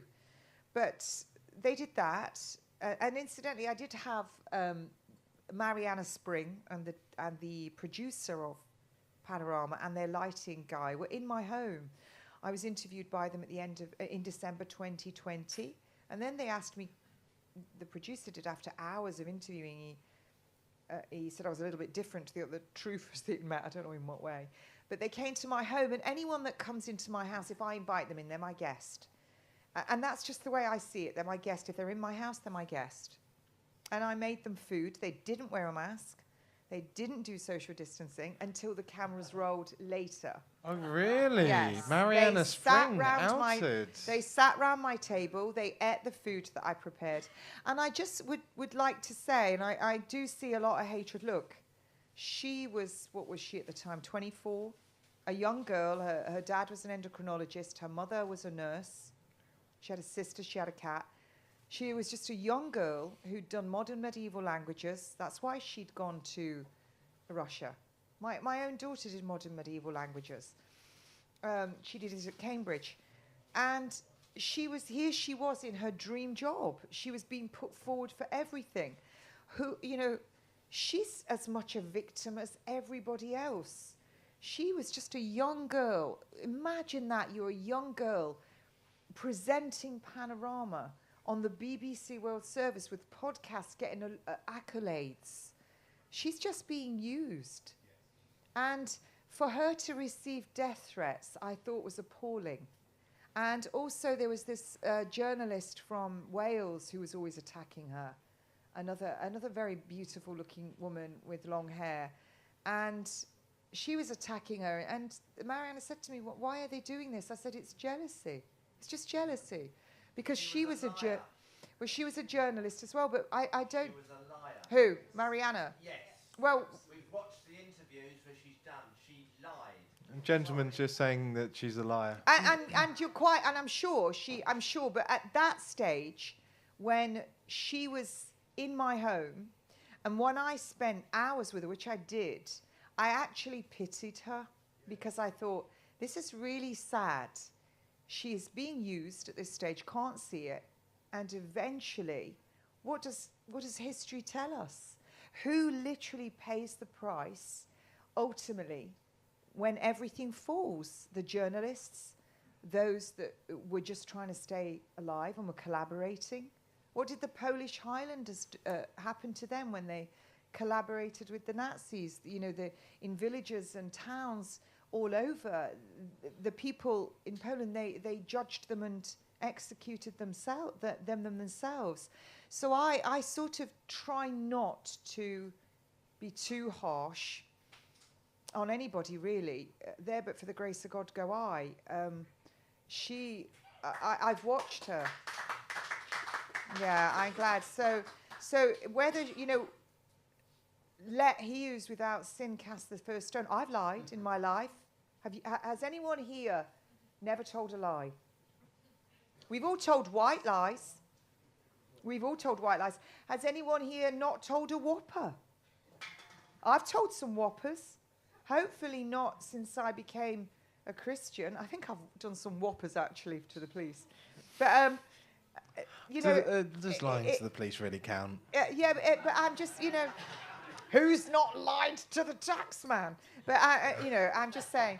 So, but I think we've got to be very careful when we all sit here righteous. We didn't take the shots, we didn't do lockdown. We stood up. Yeah. We were out there. I was really an accidental front row, because I was never one for marching. I wear high heels. I was never one for... I did it all from my own home. It was Piers's fault. Because he asked me through Kevin Corbett to MC. And I think it worked out quite well that day. And that was what did it. But then I fell short to the mob as well, because I was in Trafalgar Square in 2021 in September, and you all saw it, and I had a lovely frock on. And all I said was... do not do the government's dirty work. Go to the vaccine centres, get the nurses' names, because we wanted to report them all to the NMC for medical battery.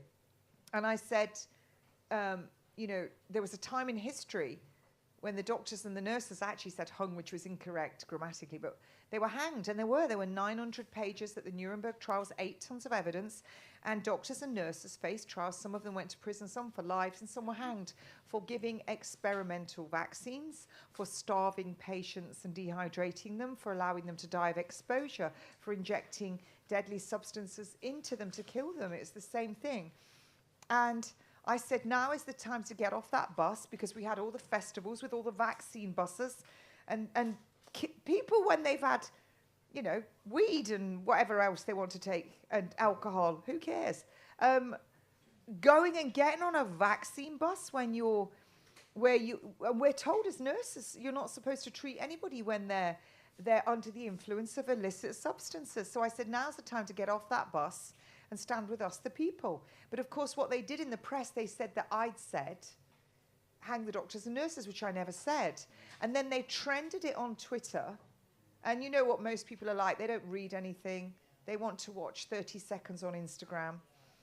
And they doxed me. The Metropolitan Police doxed me. My daughters were in my house, and I got death threats.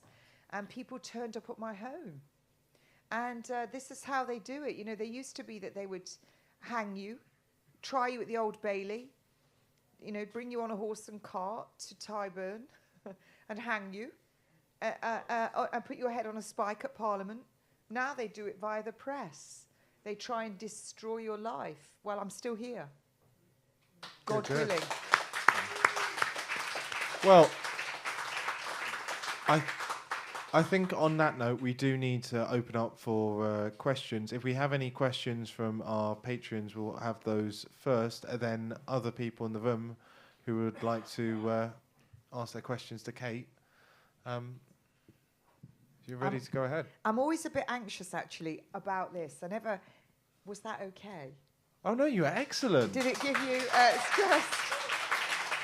I always worry that whatever people are donating or paying, are they getting their money's worth? And it's a big honour for me to be invited here with this lovely backdrop by yourself. I think you're worth £5 recommended. At least. I think you're worth way more than that. So thank you for joining us. So we have some people coming up from the audience. Would you like to ask Kate your question? Yes, please. Kate, you mentioned I came in late because of whatever happened, and I joined when you mentioned you'd met Len Horowitz, right there. Well, I've met him on camera, but I've now got his mobile. Good. Dr. Leonard That's what Horowitz. I'm after, funnily enough. Dr. Leonard Horowitz, do you know what? I'm going to this is my absolute best thing that's ever been said to me, apart from my mother finally telling me in my 50s she was proud of me. Dr. Leonard Horowitz, he said to me after an interview, you're one of the most intelligent women I've ever met. You've managed to put it all together, what I haven't seen people be able to do for decades and decades. And I took that as, oh my word. And that went out live on TNT. I couldn't believe it. And I actually sat after the show and wept. I was so he's an amazing man, Dr. Leonard Horowitz. Well, amazing. I've got all his books. My question is about a video that he did where he challenged Robert Gallo, Nobel Prize winner, HIV. And he more or less said AIDS had been deliberately set on Africa. That's right. Leukemia, that's right. cats on cat and some sort of tutti frutti. You remember the video? They did, yeah. They did it in lots of ways, but leukocytopenia. That's right. But okay. And it was 1970. Yes, that you first in the got to 70s. see it, yeah. My question really is, I'm unsure at this point in time whether viruses exist or not. Absolutely not. And well, there you go.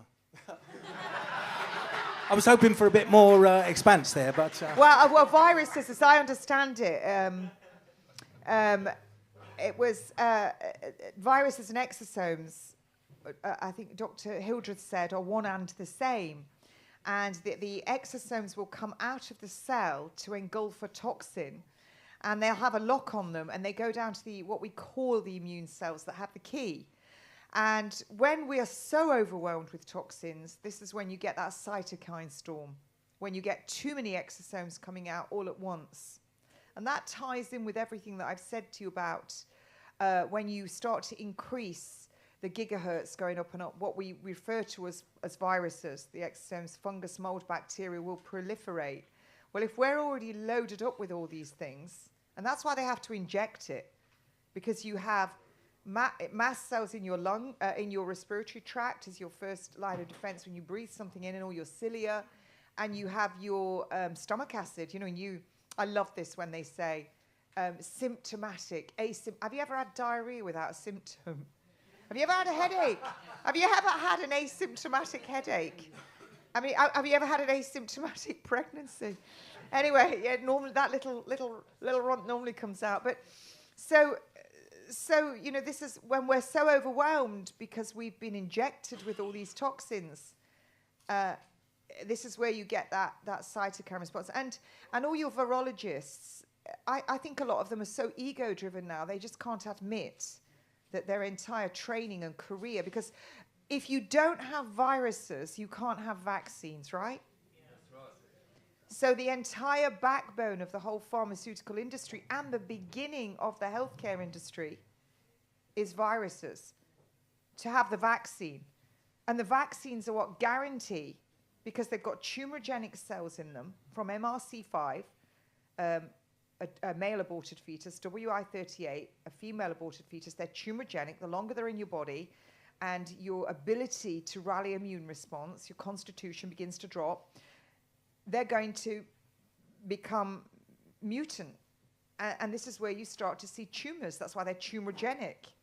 So they inject these into you when you're a baby. And then if you start raising the gigahertz, then you're unleashing wildfires. So the entire virus theory is what's supporting vaccines. You get rid of viruses. What are they going to do with their vaccines? Can I ask, how would you then explain plagues of the past, such as the Black Plague, which have quite identifiable characteristics that seem to become very widespread at a certain place and time? There was always somewhere that was the portal for that to proliferate, and it would be, was it the water source? So in those times, you can keep going back through history. You can go back to all of these different illnesses, and the doctors of those times will tell you the same thing. It's a boys' club. If you speak out against it, you're kicked out. And they will tell you that the one thing, they were living in overcrowded conditions with dirty water, dying and diseased animals that were their food source, also in the water. They had poor ventilation. They were not eating good foods, fresh foods. Then you bring in the Industrial Revolution, and you saw cancer at the turn of the century was less than 1 in 100, the Industrial Revolution, and all of the filth that was belched out into the air. And then you start to see disease. And so the symptoms, so for instance, measles, if you look at between 1900 and 1961, the symptoms that you refer to as measles was eradicated by, I think it was 98%. Some countries were reporting 99.3%. The vaccine didn't come until 1963. 1963. But what had happened was they'd got better sanitation, less overcrowding, better food, basic healthcare, so you now knew how to clean a wound. And you know, all of these things. And look at, I think it was 1920, you had a group of doctors in India that all of the military in India came down with this bacterial pneumonia, and many of them were dying. And you had these doctors came in using hydrogen peroxide, very titrated, and they took the soldiers that were absolutely going to die, and they titrated it and gave it intravenously, and they saved 50% of them with something that is very natural, hydrogen peroxide. You're adding oxygen. So all of this is just a lie, and you don't need to go back very far to find it. It's all there. So do viruses exist? No. It's just, and plague, you just had. Well, was that bacterial? Well, they used to build the churches. Was it bacterial? They called everything plague. Look, when they brought polio vaccines in, all the doctors that had been calling, you know, all of these different neurological conditions with all different names, and then they brought in DDT. As soon as the polio vaccine came in, they called everything polio. Everything went under the polio umbrella, and they got paid for it. So they used to build the churches on the hills. Then people would go and bury the bodies on the hills. Then it would rain. Piers will explain that, why it rains when it's higher. And then it would, go through the hillside, into the water table, into the rivers. And where do most people live? In the valleys. So they were eating and drinking dirty water, and their livestock was. And in some countries now, you've got open sewers, you've got tubes. So it's very easy to explain. Very, very easy to explain. Right, well, on to the next question, I'd say. Does that answer it, sir? I can't see you because I've got a light shining in my eye. There's got to be somebody else. There's got to be lots of questions. No one going to ask me lots of questions. I just want to ask you one question. It's maybe a bit off base, but what would you recommend for the disabled community? Because obviously there's so many people out there who get issues of disability. They can come from birth, from later in life. What would you recommend? I'm really sorry. I'm actually not got good hearing in one ear, and I didn't catch most of that. What do you recommend for the disabled community? Oh my word! I'd stay away from the NHS and the assisted dying that's coming down the pipeline. That's what I'd recommend for the disabled community. I think to call why do you want to be called a disabled community, sir? Can I ask you that question? Oh, sorry. We've already got LGBTQ having a whole month to themselves for what? Hey, I'm from them some too. of that would be classified as anorexics. It's a mental illness. Body dysmorphia is a mental illness, but we've now got people chopping off appendages and saying I'm a woman because I wear lipstick and nail varnish and I'm supposed to accept it. I'd call that a mental illness. I met Nadia when I was younger. But why do you want to be? Would you not want to be celebrated for your difference and live amongst able-bodied? And I think it's very dangerous to put people who others would class them as a drain on society, and that is what's happening. I think it'd be myself. very dangerous to put them all together. I'd want them interspersed amongst us lot to protect you. I agree with you, that absolutely should be, because the last 9.5 years I've worked in the care sector as a support work and activities coordinator. So I'm all about everyone being Talk fine. a bit slower because I'm missing the care workers I've worked in the care sector for the last 9.5 years as support worker and activities coordinator. So I've good at it. Unfortunately, they let me go last year because they said, well, Charles, you're going blind slowly but surely, so you're a bit of a danger. Go away. That's what I mean, isn't it? And that was your own... if you go into 2020 and you look at what the government were changing, and they changed the Mental Health Act, you used to have 3 doctors, and now it's only 1. And you used to be reassessed at 6 weeks, now you're not.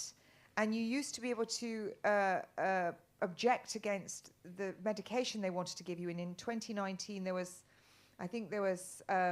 16,000 objections and 9,000 were upheld. And they've got rid of all of that.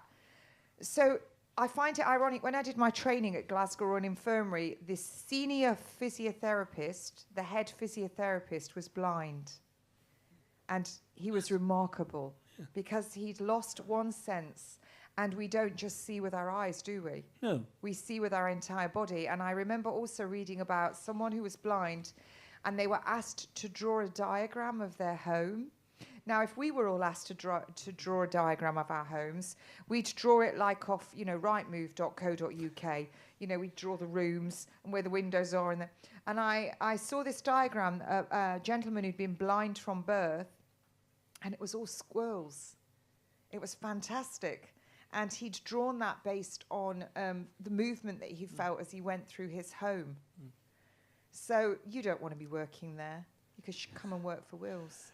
No. If they can't recognise your loss of sight, loss of one of your senses as being a great gift. Actually, I've been very lucky at the moment. I've just done an MVQ1 in catering, and I've just done a work placement. So hopefully we'll be moving forward and doing my 12 hours a week in catering. Excellent. I'm Third- sure they'd love your services here Well, if at anyone, the food bank. if anyone needs Charles as a caterer, then yeah, I wouldn't do say no. send us an email. Fantastic. You'll be able to find a crumb Yeah, at 'cause I can't- 300 I can't yards that the I rest still of us remember- can't even feel. I still remember all my food tech stuff because I did that level C GCSE back when I was in school. That's all you needed, C's, and I got 8 C's and an A back then. Now you'd have AAAA. Well, we don't see with our eyes. We see with our brain. Yeah. Our eyes are just the window. It's the brain that actually And also our hearts. transmits. Yeah. If you're passionate about something, you will succeed. Like I've wanted to help people like me who had disabilities since I was 11 years old. I worked for my school's SEN department. Were you blind? Were you partially sighted, or? I became vision impaired, diagnosed when I was 21. That was 12 years ago. And what was the may I ask, what was the reason? Only if you wish to share it to It's the whole called nation, because optic it's on YouTube. atrophy.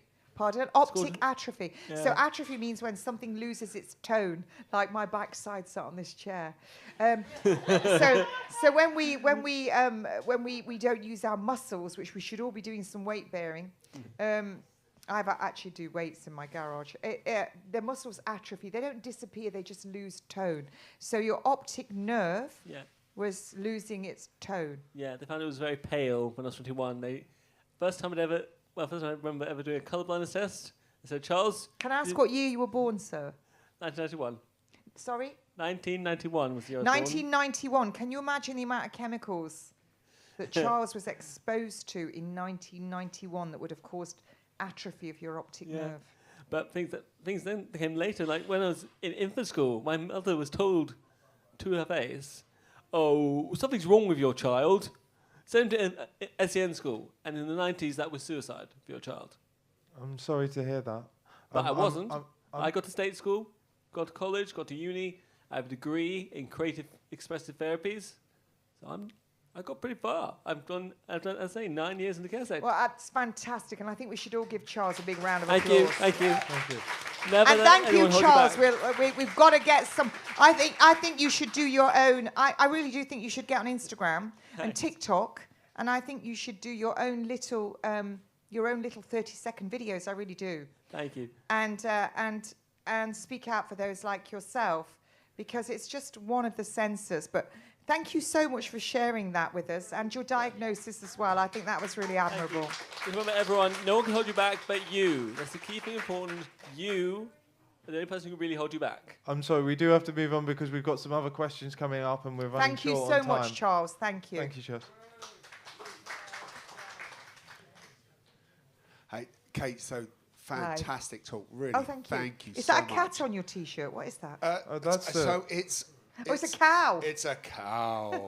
That's I the can't T-shirt see for 'cause Raw Milk Conspiracy. Oh, raw no, milk. that's a conspiracy. Well, it's a band. It's my favourite band. A2 milk. Actually, just to say, A2 milk. A2 milk. A1 milk, number 67 in the amino acid chain, is converted to morphine. So when you vaccinate these babies and all these heavy metals sit like shrapnel in the gut, then you give them all these, baby rice that they shouldn't be having till the premolar teeth come in because they can't digest it. They should only be having milk. That's why they're called milk teeth. They get unprocessed foodstuffs going through this leaky gut and this beta-casomorphin, and it depresses the respiratory center in the brain. And what do you get? Bingo, cot death. And it was known years ago. And all your formula milk's made with A1 milk. All your baby clinics are funded by the companies that make the A1 milk. Do you see how it's one just big pig trough? Yeah, no, it's extraordinary. It's Sorry, I had to get that No, bit that's in. it. Yeah, that's not my question, right? That was your question. That's not my question. No, but that's brilliant. Yeah, That's, I'm sorry, we will have to keep our questions and answers short. right, Go I'll for be it. very quick. I could ask so many questions, but it's right. So I'll machine gun them. Okay, so I've got. Have you come across Sean Baker, Dr. Sean Baker? Yes. I'd like to know about that. John W. Armstrong. Oh, these are all names that Right, they're I sort of names. know. Okay, but I go on lots. I get invited on lots okay, of forums the as well. Aqua Vita, the water of life. I've just been discovering about that. Extraordinary. But I wanted to ask a question specifically about Mariana Spring. Now, Feel free not to answer, because there was a few questions. It was raised earlier in what you were saying. Okay, I'll do my best, Piers. All right. Sorry if I'm long. Piers has got his poster out. Hurry up. I can see it here when the poster comes out. He's got a little. His backside's making buttons. Right, he's always trying to shut me up. Right, so I'll do my best, okay? I want to formulate a good question, but sometimes it's a bit difficult. Sorry, Willsy, I can see you cringing. So, Mariana Springer. So, I watched the interview with Darren Nesbitt. Yes, she's a young woman who's been taken advantage of. My perspective. Do you know about MK Ultra? Has she been MK Ultra? No, I can tell you what happened. That's what it looks I like can to tell me. you this. That's my question. And I'm not going to say, she met me with nothing but grace. Yeah. Every single question she asked me in the interview, she didn't ask me. Her producer said the question and she asked it. There you are. So she's a Thunderbird. She's just a puppet. She is. And I do feel, because I saw her family members on her phone. I don't like to hear anybody getting death threats. No, I absolutely. And if I saw anything happen to her as a young woman, I'd be very upset, because we shouldn't be hating anybody. That's hatred, right. praise she upon didn't the host. ask any questions. The producer asked every but single one. she's in absolute denial when she's presented with categorical evidence of the BBC being in absolute. Can you imagine what contract she might have signed? You don't react the way she has when you're given absolute evidence that the BBC is complicit with terrorism and mass murder, and you ignore it. She just ignores it and passed it off. I would suspect, and obviously I might be wrong. She's signed a contract. She'll be under a huge gag clause. She's done so much now. She's so knee-deep in it. How can she possibly, for somebody that age, let's give her the benefit of, the folly of youth, if you like. I have children her age. One of my daughters is now dead. I get that. I totally get that. But how can... It's very easy for us to sit here and say, how can they do that when we present them with the truth? But we're judging that as people that have walked a road. That I'm 58. So how can I... Same age as me. When I was 24, when I was 23 years old, I'm sure that there was the Cold War, Ronnie and Gorbachev. I didn't know anything about that. I'm sure there was lots going on. There was all the women on Clapham Common later, campaign for nuclear disarmament, all the animal rights people sleeping with the women, having children with them, and then going home as cops to their... all of this, I would have thought, I don't believe that. I'm not... I can't speak, and this is not me dismissing. I don't know what's going through her head, but I suspect she's signed a big contract, and I suspect she's got a really hefty gag clause on that contract. There'll be a lot of stern words, and she's 24. I won't be around probably when she's 60, and if she was, I wonder what she would say then. Well, I'm afraid we have to move on to any further questions as quickly as possible. Hello, thank you so much for the presentation. I came Mic late. up to the mouth. Oh, sorry. Thank you so much for the presentation. So my question is, when did you become aware they lie to us since birth so that we never remember who we really are, if that makes sense, in a way that we... It makes perfect sense. Right, okay, so you That got me. we're electrical before we're chemical, before we're physical. And the majority of what affects our telomeres on the end of our DNA, which is our true indication of aging, every time a cell divides, a little piece snaps off. What affects that more than our environment, our diet, is our emotions. Yes. Do we feel loved? Yes. Do we feel accepted? Do we feel that we are doing something worthy? So Yeah. we are mostly emotive, energy in motion, absolutely. I became aware of that in 2012 when, thank the Lord, I was blessed with a disease that opened my eyes. It was 2012. Wow. But that's a great question. No, yeah, because, I mean, how can I say? I went through, let's say, yeah, because of the surgery, let's say, right? I went through one, and that was not the moment where I realized I was being lied all my life with intention. It was not just because it happened. I'm afraid we're going to have to... Yeah. Well, you know what? Yeah. For anyone who doesn't have questions, sorry to bounce my website, but Yeah, KateShemirani.com. We are having Zoom meetings Right, yeah. exactly like this with all these doctors, like Dr. Leonard Horowitz. I've just wrote to him. And people will get to come on and you'll be part of it. It's not an interview between me and him. It's all of us on that Zoom. And then you get to listen to what he has to say, and then we get to ask questions. So you'd be great on that, because I'd like to hear more about what you've just said, because we Thank are you. indeed energy. We spend all this effort on pumping our muscles, turkey teeth, like I've said, the tattoos, dresses, lipstick, and everything else. And actually, we should be paying more attention about what we think, what we speak, because that is the energy that sets up that vibration that changes the holy temple. Look up Dr. Emoto's work. It's going to corrupt that exclusion zone water, that crystalline gel that we're made of. Okay, we're going to take the next two people lining up there. Piers, you know Kate. Can you save yours to after? Would that be okay? No, you can't. Okay, two more people. The next two people, quick fire as quickly as you can, please. So. Hi, Kate. Hi. When you mentioned earlier about nutraceuticals, Yes. what is it you don't like about it? Because it's a combination of different therapies, Ayurvedic, Chinese, and just herbalism. Well, So- Ayurvedic is fantastic. Chinese medicine is fantastic. All of these different adjuncts, the tuning forks, everything. But what's happening now with the supplement industry is a lot of the pharmaceutical industry are buying them, and then they've got a lot of toxic ingredients in them.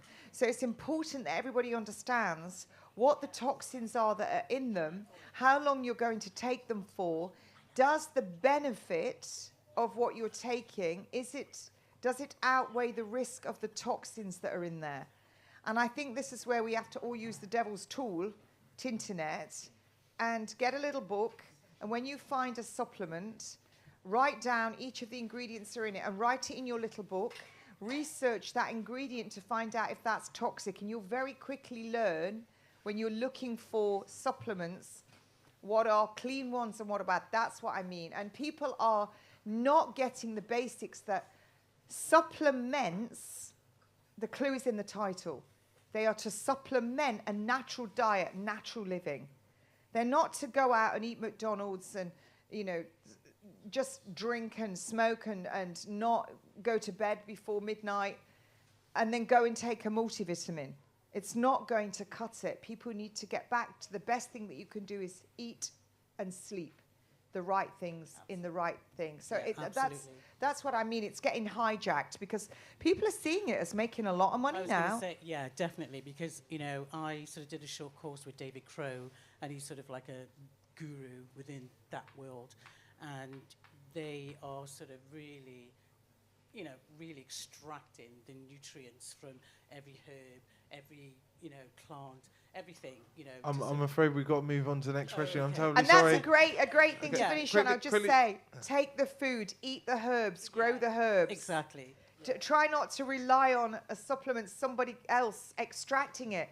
You can all get a pot and grow herbs in your garden. It's so easy. I've done it. Everybody can do it and eat them fresh. As quick as you can. Thank you for that. That's a great thing. As quick as you can, sir. Okay. More of an announcement, really, but tomorrow madam. at 12:05, Germany will be introducing self-ID. There will be a massive, hopefully a massive demonstration tomorrow at the German embassy in Belgravia, Kensington, near Kensington.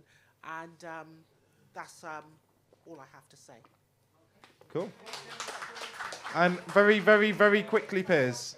Very quickly. Very quickly, citizen. I'm always quick and to the point, as you well And you know. always turn up on time, don't you? I do. even found a way here. Well, look, I want to congratulate I think we should call her No Compromise Kate. Because she stood up against, all the horrors against us and stayed principled, in fact got more principled, while others are getting less principled in various places. And yeah, they are. They are, yes. And just recently, I'll tell you more later, but we've exposed what's behind Together. Together is actually partly funded by Bill Gates and Pfizer in a complex network. And we'll come to that in a second. But what I want to ask about is what are we going to do now to stop the plans for the next pandemic? And I'm very glad that you are fighting all vaxes, which I think is very important, and also pointing out that viruses don't exist. I think these are very important principles we have to get onto. So Okay, we're having a Kate, bit if of you a could answer... campaign here. Yes. The question I want is, obviously people can give money for some campaign or other like this, but we ought to be doing more, I think, Kate. Do you agree that for the vax injured, all the vax injured, we need answers to the vax injured. Is nicotine a good answer, one thing? What other things are there? What answers are there? So that's my question. Well, Thank you a lot very of much. things have got... You just asked me about 4 questions in one roll there. Well, I know, yes. So what should we do for the injured? Well, first of all, vaccine injured, it was 120k that they got. And that was the government that you would get if you were vaccine injured. I've seen people asking for millions. I mean, cure them. Cure people. Yeah, but I've seen they're asking for millions. I think some people as well, and I'm going to say something really controversial here. Some of those, why did I never? Some people, if you said to them, we're going to give you 4 million of taxpayers' money because you're vax damaged, or you can have the cure, I guarantee you they'd take the money. And that's taxpayers' money. They went for that vaccine. We didn't. They went for the vaccine. They took it. They took 1. They took 2. They took 3. I think it's outrageous that the government is now considering paying them millions of taxpayers' money. That when people are already stretched to oblivion. Should it come from the manufacturers? Well, it's not going to. But it never will because they're exonerated. No, it needs to come. I think people need to, this is more money than these people would even earn in their lives or live to that standard. I think there's something very wrong here. They're doing the same thing again. They're falling for it. They're pitching the people against the people because when I read this last week, that they're going for millions and it's going to be awarded, I thought, well, wait a minute. That's my tax. I didn't take that. I couldn't travel. Why should they get millions? So let's see if you then said, okay, there's a cure for this. And how many will not take that? I wonder. As for cure, you're talking about toxicity. The body will always overcome. There are many, many symptoms. I look at a lot of these people as well. I'm sorry, and I know a lot of people are going to be so offended. But I was out there. I was out there at the beginning. I said they're coming with a vaccine. I said it in February 2020 on local radio before lockdown. I said they're going to come with a vaccine. You won't be allowed to travel. I was the first out the box in the UK to do it, to say it. And I got absolutely lambasted all over the world for it. Well, you're a conspiracy theorist until you're proven true. Absolutely. But what I will say is people are saying that they're vaccine damaged. It's the same as all the women that are saying, I'm sick because I've got breast implants, and they're standing there with tattoos, they're overweight, they're eating junk food. At autopsy, they're finding the heavy metals from the tattoos in the brain. Don't go and tell me that all your symptoms are because of your vaccine. Because I want to have a look at everything. I want to look at how you live, what you eat, what you drink, your past medical history, and everything else before I want to part with my hard-earned cash that I'm paying in illegal tax.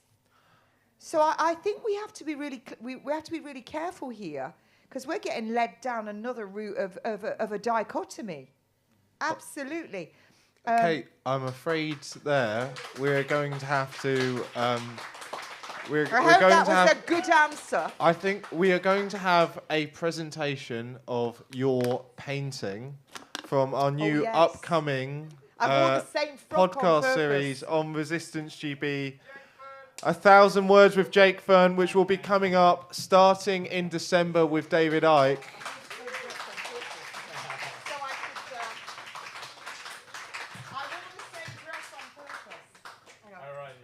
So, for those of you who don't know, we've got a trailer coming up in a second and an interview with Whom by Fire. And Jake is going to be painting different figures of freedom and talking with them as he does it and making a fantastic podcast. Yeah, the camera is pointing up at you guys from there. From here? Yeah, from the camera. There, oh, okay. Well, yeah, it was a real pleasure. We chatted for 4 hours and it wasn't difficult. It was a very sad day for me because I'd driven down and I was totally grief-stricken this day. Grief comes in waves. And like I said, my daughter's life was taken in July. Don't ask me the exact day. I refuse to ever remember it. And I drove down. It was a really rainy day. And I didn't want to mess my makeup up, but I was on the verge of weeping all the time. So I prayed all the way down there and was listening to C.S. Lewis. And at the interview, I was laughing and animated and talking. Too much. But I can't sit still. But the woman that I see in the mirror is this grief-stricken woman, and I see her every day when I take my makeup off and when I wake up in the morning, and it's just there, and it's something I've got to go through. And when I was showed the picture that you'd done there, I couldn't believe it. That even though I was laughing and smiling, it was the woman I saw in the mirror. So he'd seen into my soul. It was quite remarkable. Oh, thanks. Well, no, this is the portrait.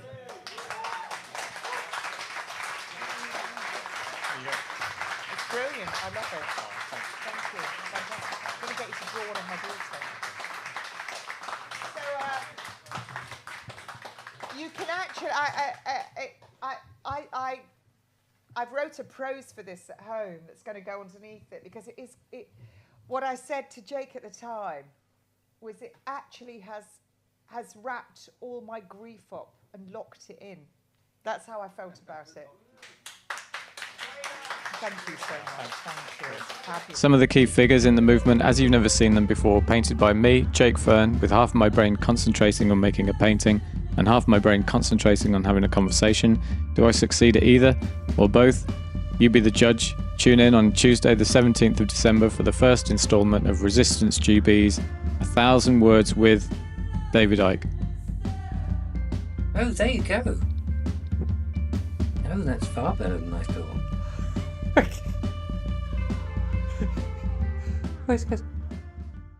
Hello. This is great. Okay, so guys, thank you very much so far. What we've got coming up in a second is the fantastic Whom by Fire are going to be coming up. You're going to see a quick interview with them whilst we do our changeover from earlier today.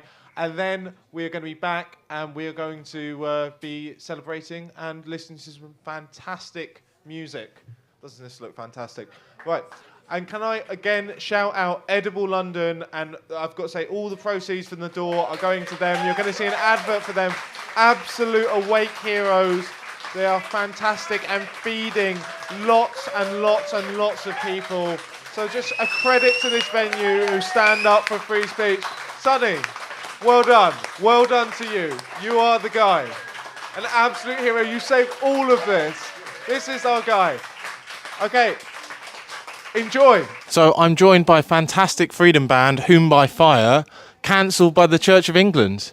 So how's it feel to be here at Edible London? Because obviously we've had the cancellation against us, which has pushed us into the arms of, some people who are doing fantastic work, I'd say. Yeah, it's a bit of a running theme at the moment. We were due to perform at the Night Owl, and then we found out, last night that we were being kicked out of there for various unsavoury beliefs. I think that's how they may have inferred that we were actually Nazis. But anyway, we're here. We've been welcomed into this fantastic venue, which is a food bank. They support their local community, and it's been absolutely fantastic here. So we're really grateful for them having us, and we're going to be like supporting them with the proceeds for tonight. So hopefully they will get something out of it as well. So.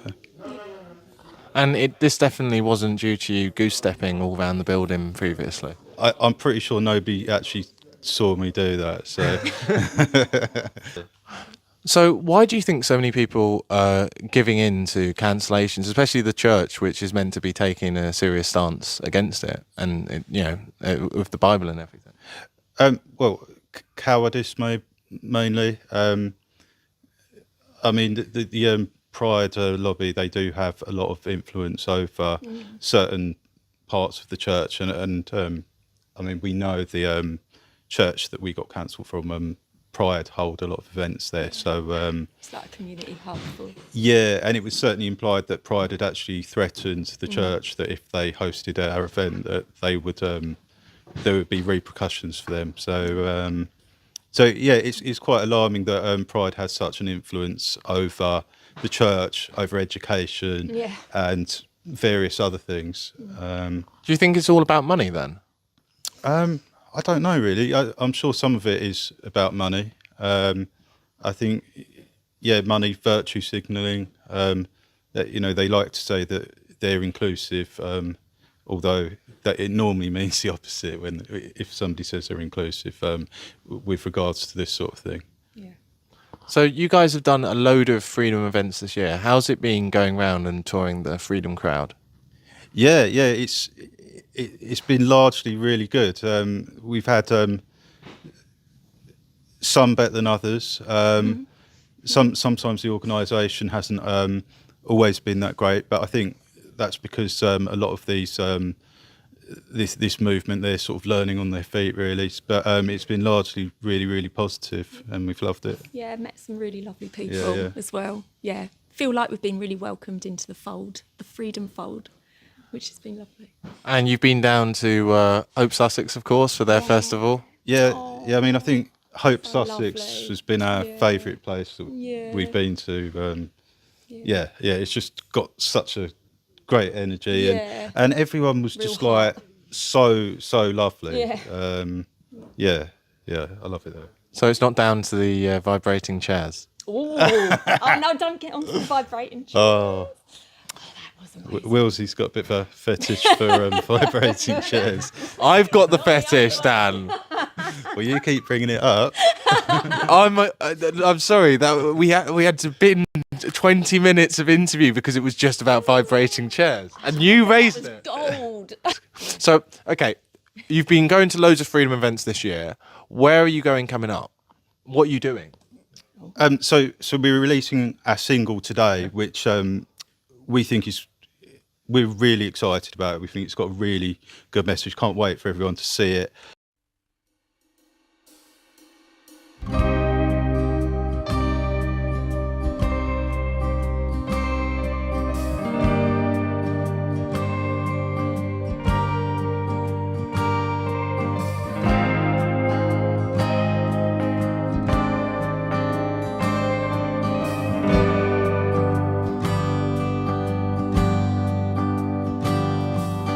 Face the room.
We're going to be continuing to record.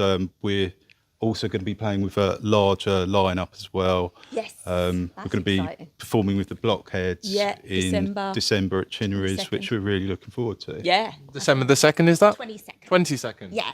Oh, so that really is a Christmas gig. Yeah. That really is a Christmas gig, yeah. Are you going to wear a Santa hat? Oh. Probably not. I don't know. Are you going to be an elf? Could you imagine? He was an elf. Or is he going to be Rudolph? Yeah. Put the red nose on him. Oh. Could go as a Nazi elf. Oh yeah, Trevor John. Trevor John. Yes, fantastic. We saw him about a month ago or so. Yeah, he's he's fantastic. Really cool. Trevor John, also far right. We're really looking forward to him. He's got some really great lyrics, amusing lyrics. Yeah, really good. Although when I last saw him, he had branched out. I thought his latest song was quite spiritual, actually, which I really enjoyed that one. But I like all of his music, so yeah. So you're looking forward to that coming up. You've got loads of events. Where can people check out where to find all of your events? So we've got we're on like all of the major platforms. So Facebook, Twitter. If you just search Whom by Fire, you'll find us very easily. Yep. And you can also download our single on all of the major platforms. Yep. And our music video is on YouTube at the moment. Well, thank you very much, guys. We're now going to skip forward in time into the future when you guys are going to actually be on that stage down there and ready to play. And I have been told that because it is Resistance GB's 4th birthday, at some point you're going to play Happy Birthday. Oh, it was my birthday yesterday. Oh, well, it should be a double. Are you going to sing Happy Birthday to yourself? Myself, that's how sad I am. Yeah, quite possibly. Because he's not going to do it, is he? Are you going to do it? I don't know. No. Probably not. Back to the studio.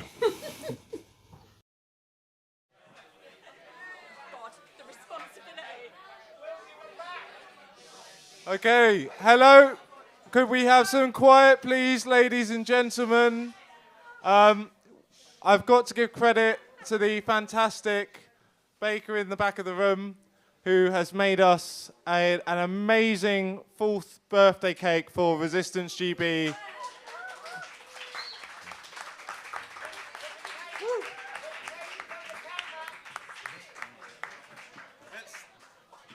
We'll try and tilt the cake as much as we can without ruining it.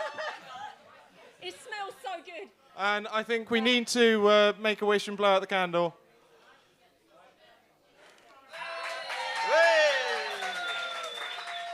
So, guys, we're going to hear this fantastic Freedom Band.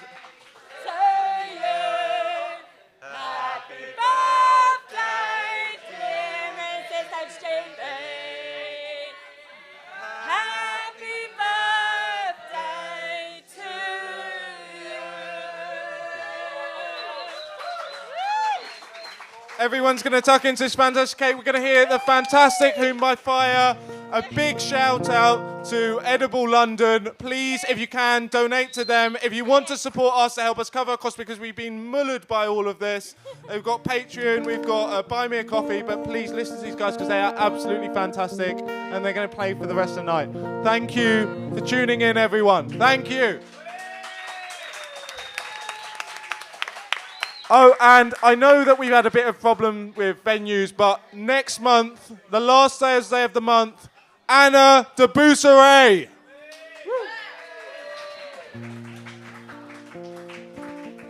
Thank you.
I know that love will carry me home. But if you knew everything I'm not, I'm on a road and I've changed. I'm on a road and I've changed. I'm on a road and I've changed. Love can change, only love can change. Love can change, only love can change. I'm on a road and I've changed. Road and I've changed. I've changed. I've changed.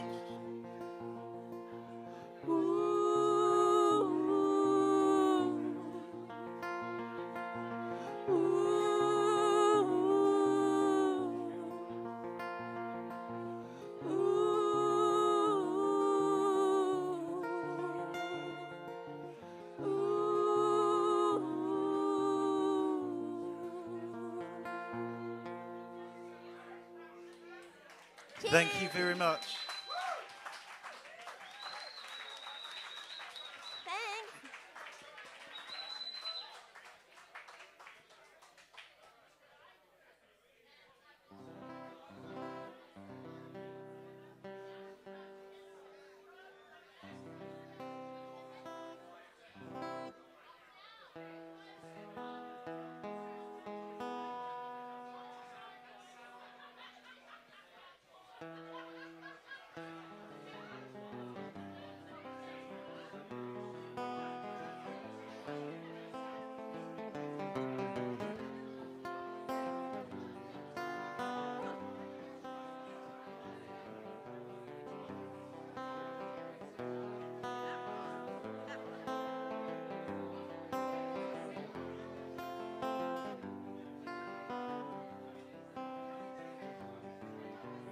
This train, it is nearing its end. By tomorrow, they'll find me cold. Don't put a rope around my name. A sad heart, it is my only friend. Now you might love me, but my mind keeps telling me you don't. The strain, it is nearing its end. The strain, it is nearing its end. Don't put a rope around my name. The sad heart, it is my only friend. Well, Jesus, he said, I have gone astray. A lonely mind leads to wicked ways. Tell you might love me, but my mind keeps telling me you don't. The strain, it is nearing its end. The strain, it is nearing its end. And all the bells in the hills, they will sing me lullabies. And those girls in hell, they will sing while they cry.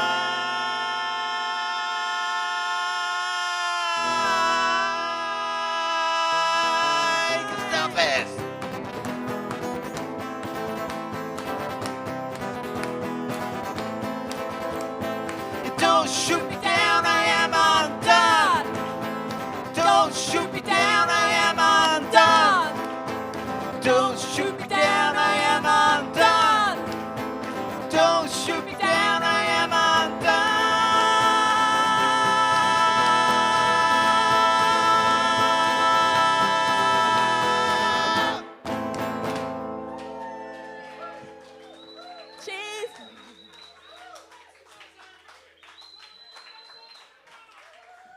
Thank you very much.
Oh, did I? Did I hear it?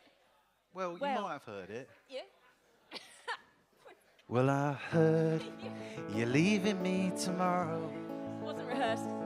It's funny how that news just got to me.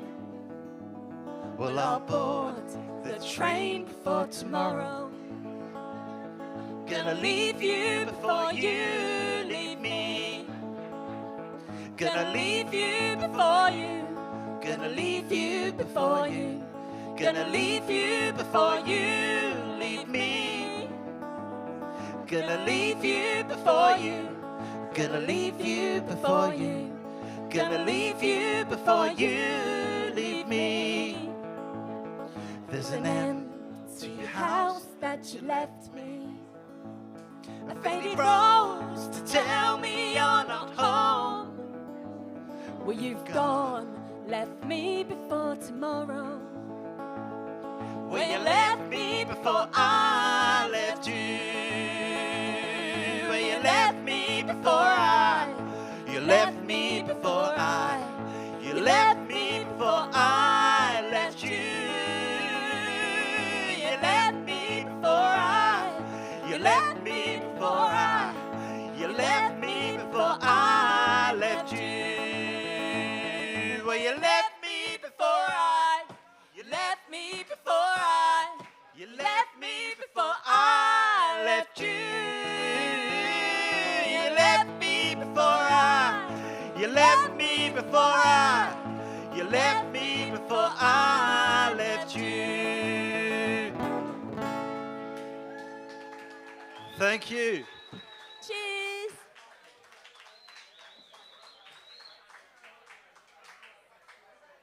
Truth hurts. Okay.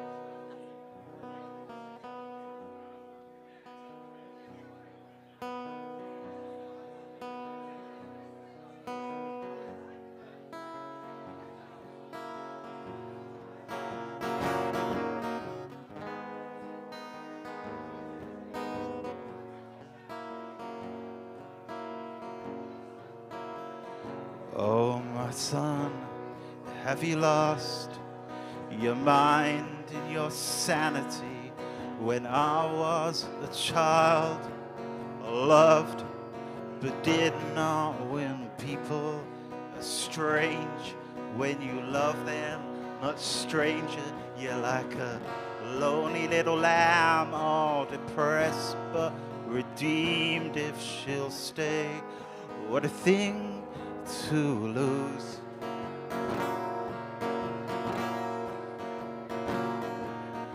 There goes my baby. There goes my baby. She gone all crazy. Left things so scary and all the woes and the things we lose.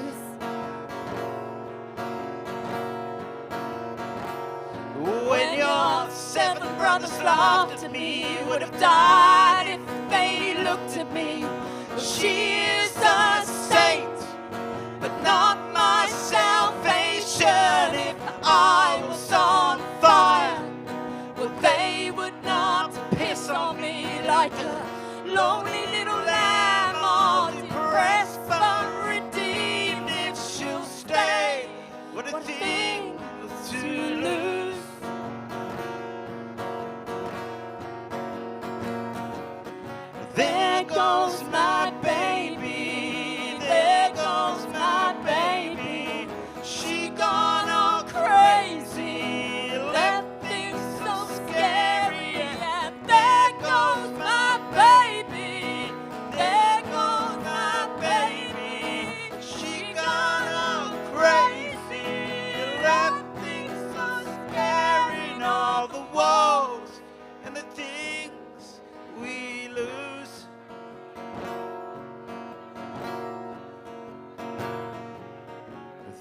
goes my baby.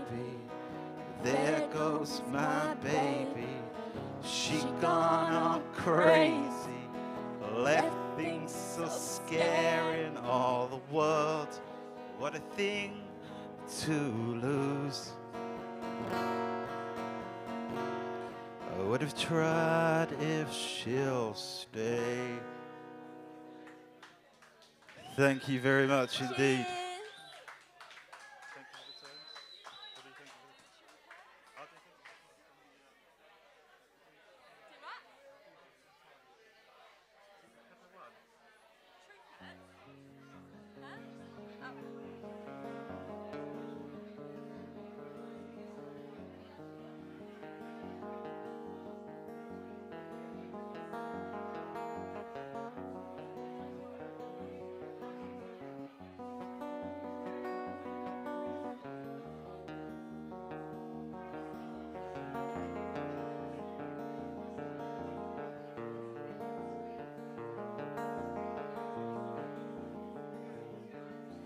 Thank you for the times that we shared so well. I want you to know that I miss you so, and I don't want you to go. I want you to stay, but it's late in the day, and the clouds are closing in. Well, the memories, they strike like a thief in the night, and the queen is sitting cold on a throne of bones, and I don't want you to go. I want you to stay, but it's late in the day, and the clouds are closing in. For rain down,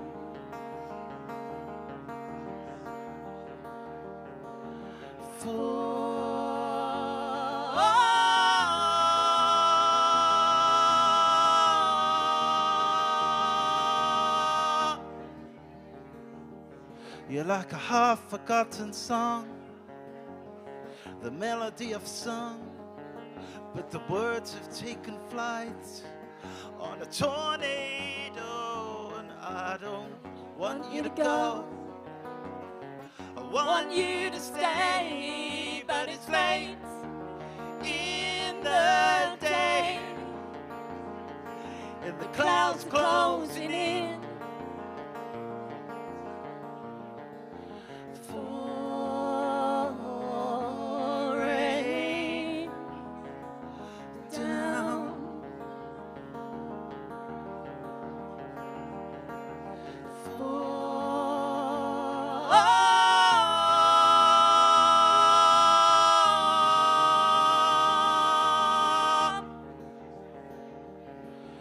thank you for the times that we shared so well.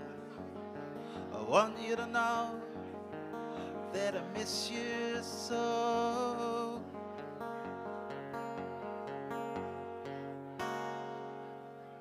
Thank you. Cheers.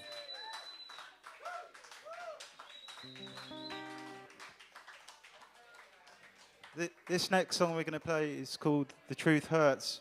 We've actually released this today. Thank you. We've released this today as a single. There's a beautiful video that my wife Winter animated. Check it out on YouTube. It's been broadcast on on Resistance GB today. We're going to play a stripped down version today.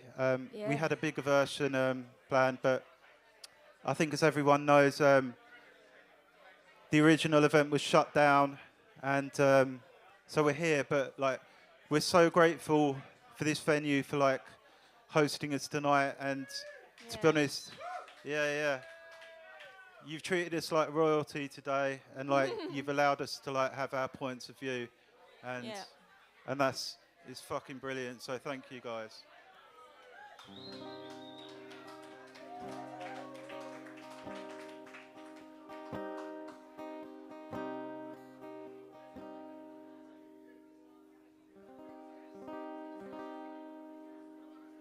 Thank you, Steve.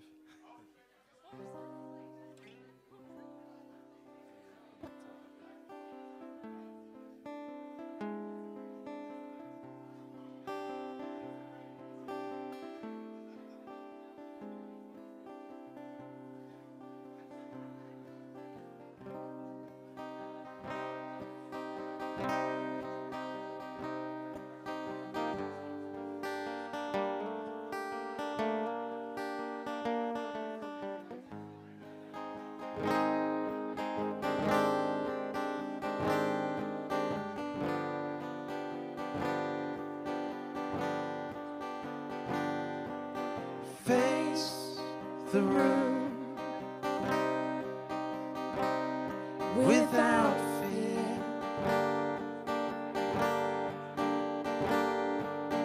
They will walk with you. Will you?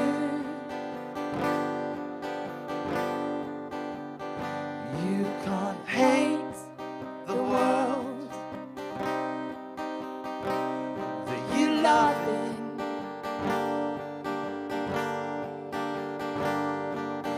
It will walk with you. Will you?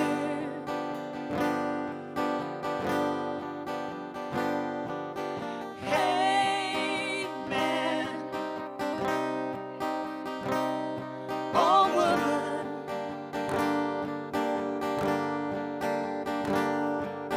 There's no place for you. There's no place for you. The truth hurts. The truth hurts. The truth hurts. The truth hurts.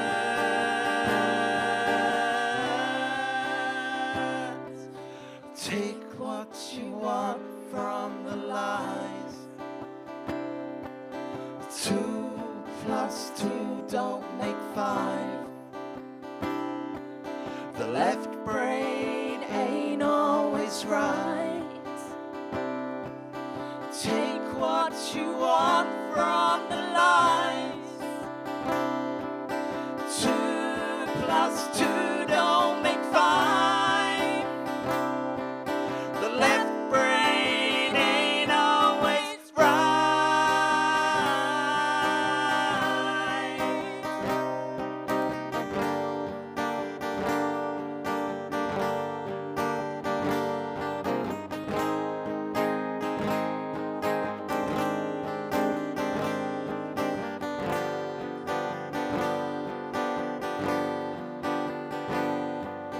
Trust yourself,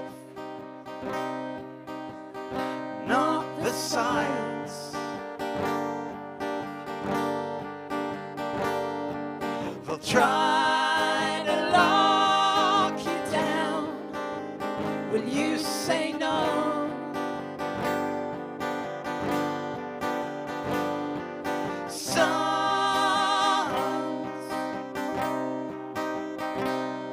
and daughters,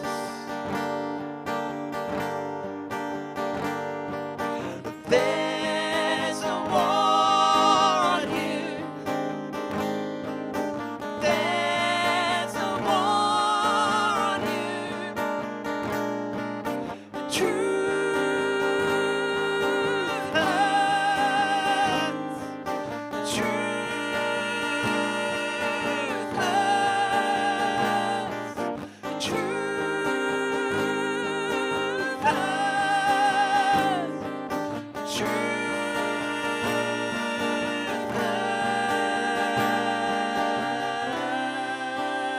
hurts. Take what you want from the lies. 2 plus 2 don't make 5. The left brain ain't always right. Take what you want from the lies.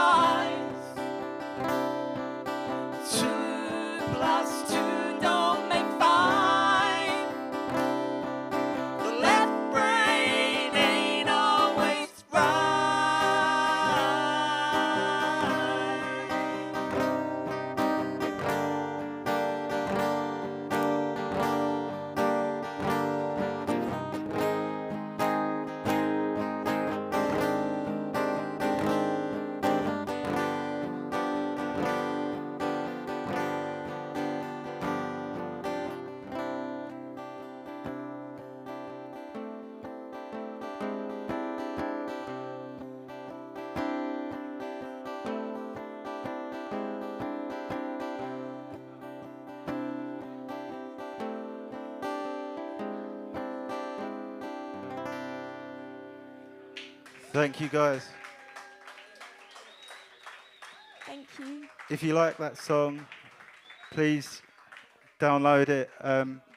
This event, they tried to shut it down today, so, you know, it'd be a terrible shame if this song got into the charts. So, and we do have an album for sale out on Wrong Think Records, so come and see us afterwards, and I'll sort you out a really good deal. So. Yeah.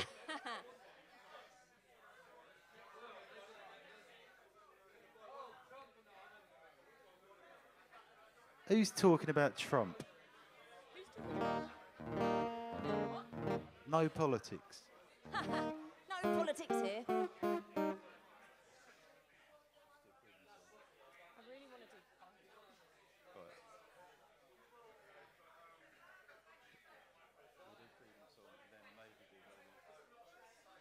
This next song's called The Freedom Song.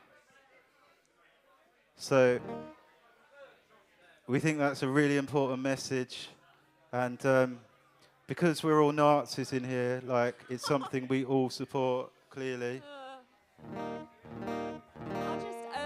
I want to really big up. Can I get away with saying it?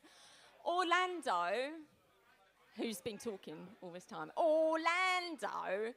Orlando is definitely Orlando. Hello, Orlando.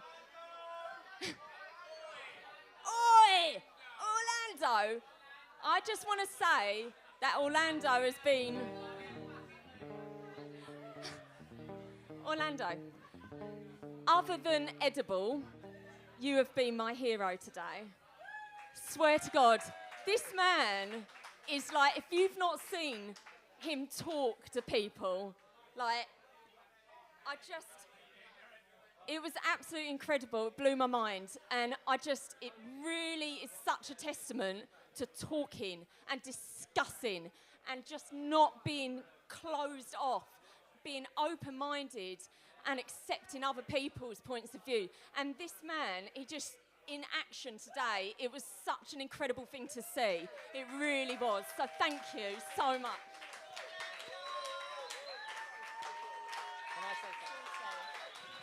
So I'm just going to say a few words. I was there with Wilsey. We met all these guys, Sonny and all the guys who run this venue. We met them yesterday, and within like less than a day, they managed to pull all this together for us. We turned up today, and for me, this has been one of the best, not just one of the best Resistance GB events, this has been one of the best events I've been doing with Ben and all the others ever. And I have a feeling, I was saying to Martin, I have a feeling that what we've had tonight and meeting these people and getting to know people in Tottenham and Haringey, this is going to be the beginning of a new awakening. I think we're going to have new people flooding into the movement. And I think this is going to be our year now. Like, I feel like there's been a long time where we've kind of been stumbling along. But I feel like this is the beginning of something new. So let's all celebrate tonight. But World Economic Forum, globalists, we're coming for you. So watch out. Cheers, Orlando. And big shout out to like everyone that, like Wilsey, faced off that crowd as well. Fantastic. And there were other people there as well. The end of this song, there's quite a, we like to see it as a rousing chorus, and it goes, let love, love, love, love overrule. So if you believe that, then please sing along with us at the end. And I truly believe that that is what is needed.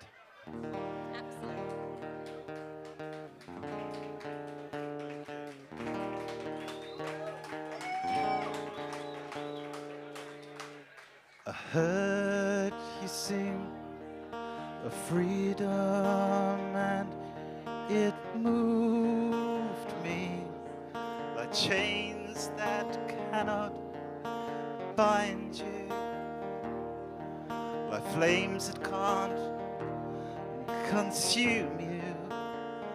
I most surely will storm the cage that is your house, burn it to the ground with love divine. Surely will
Thank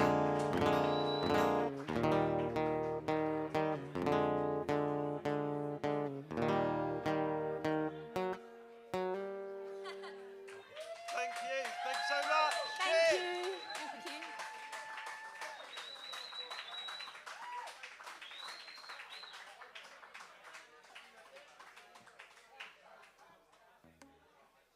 Guys, can we give it up for the amazing Freedom Band, Whom by Fire,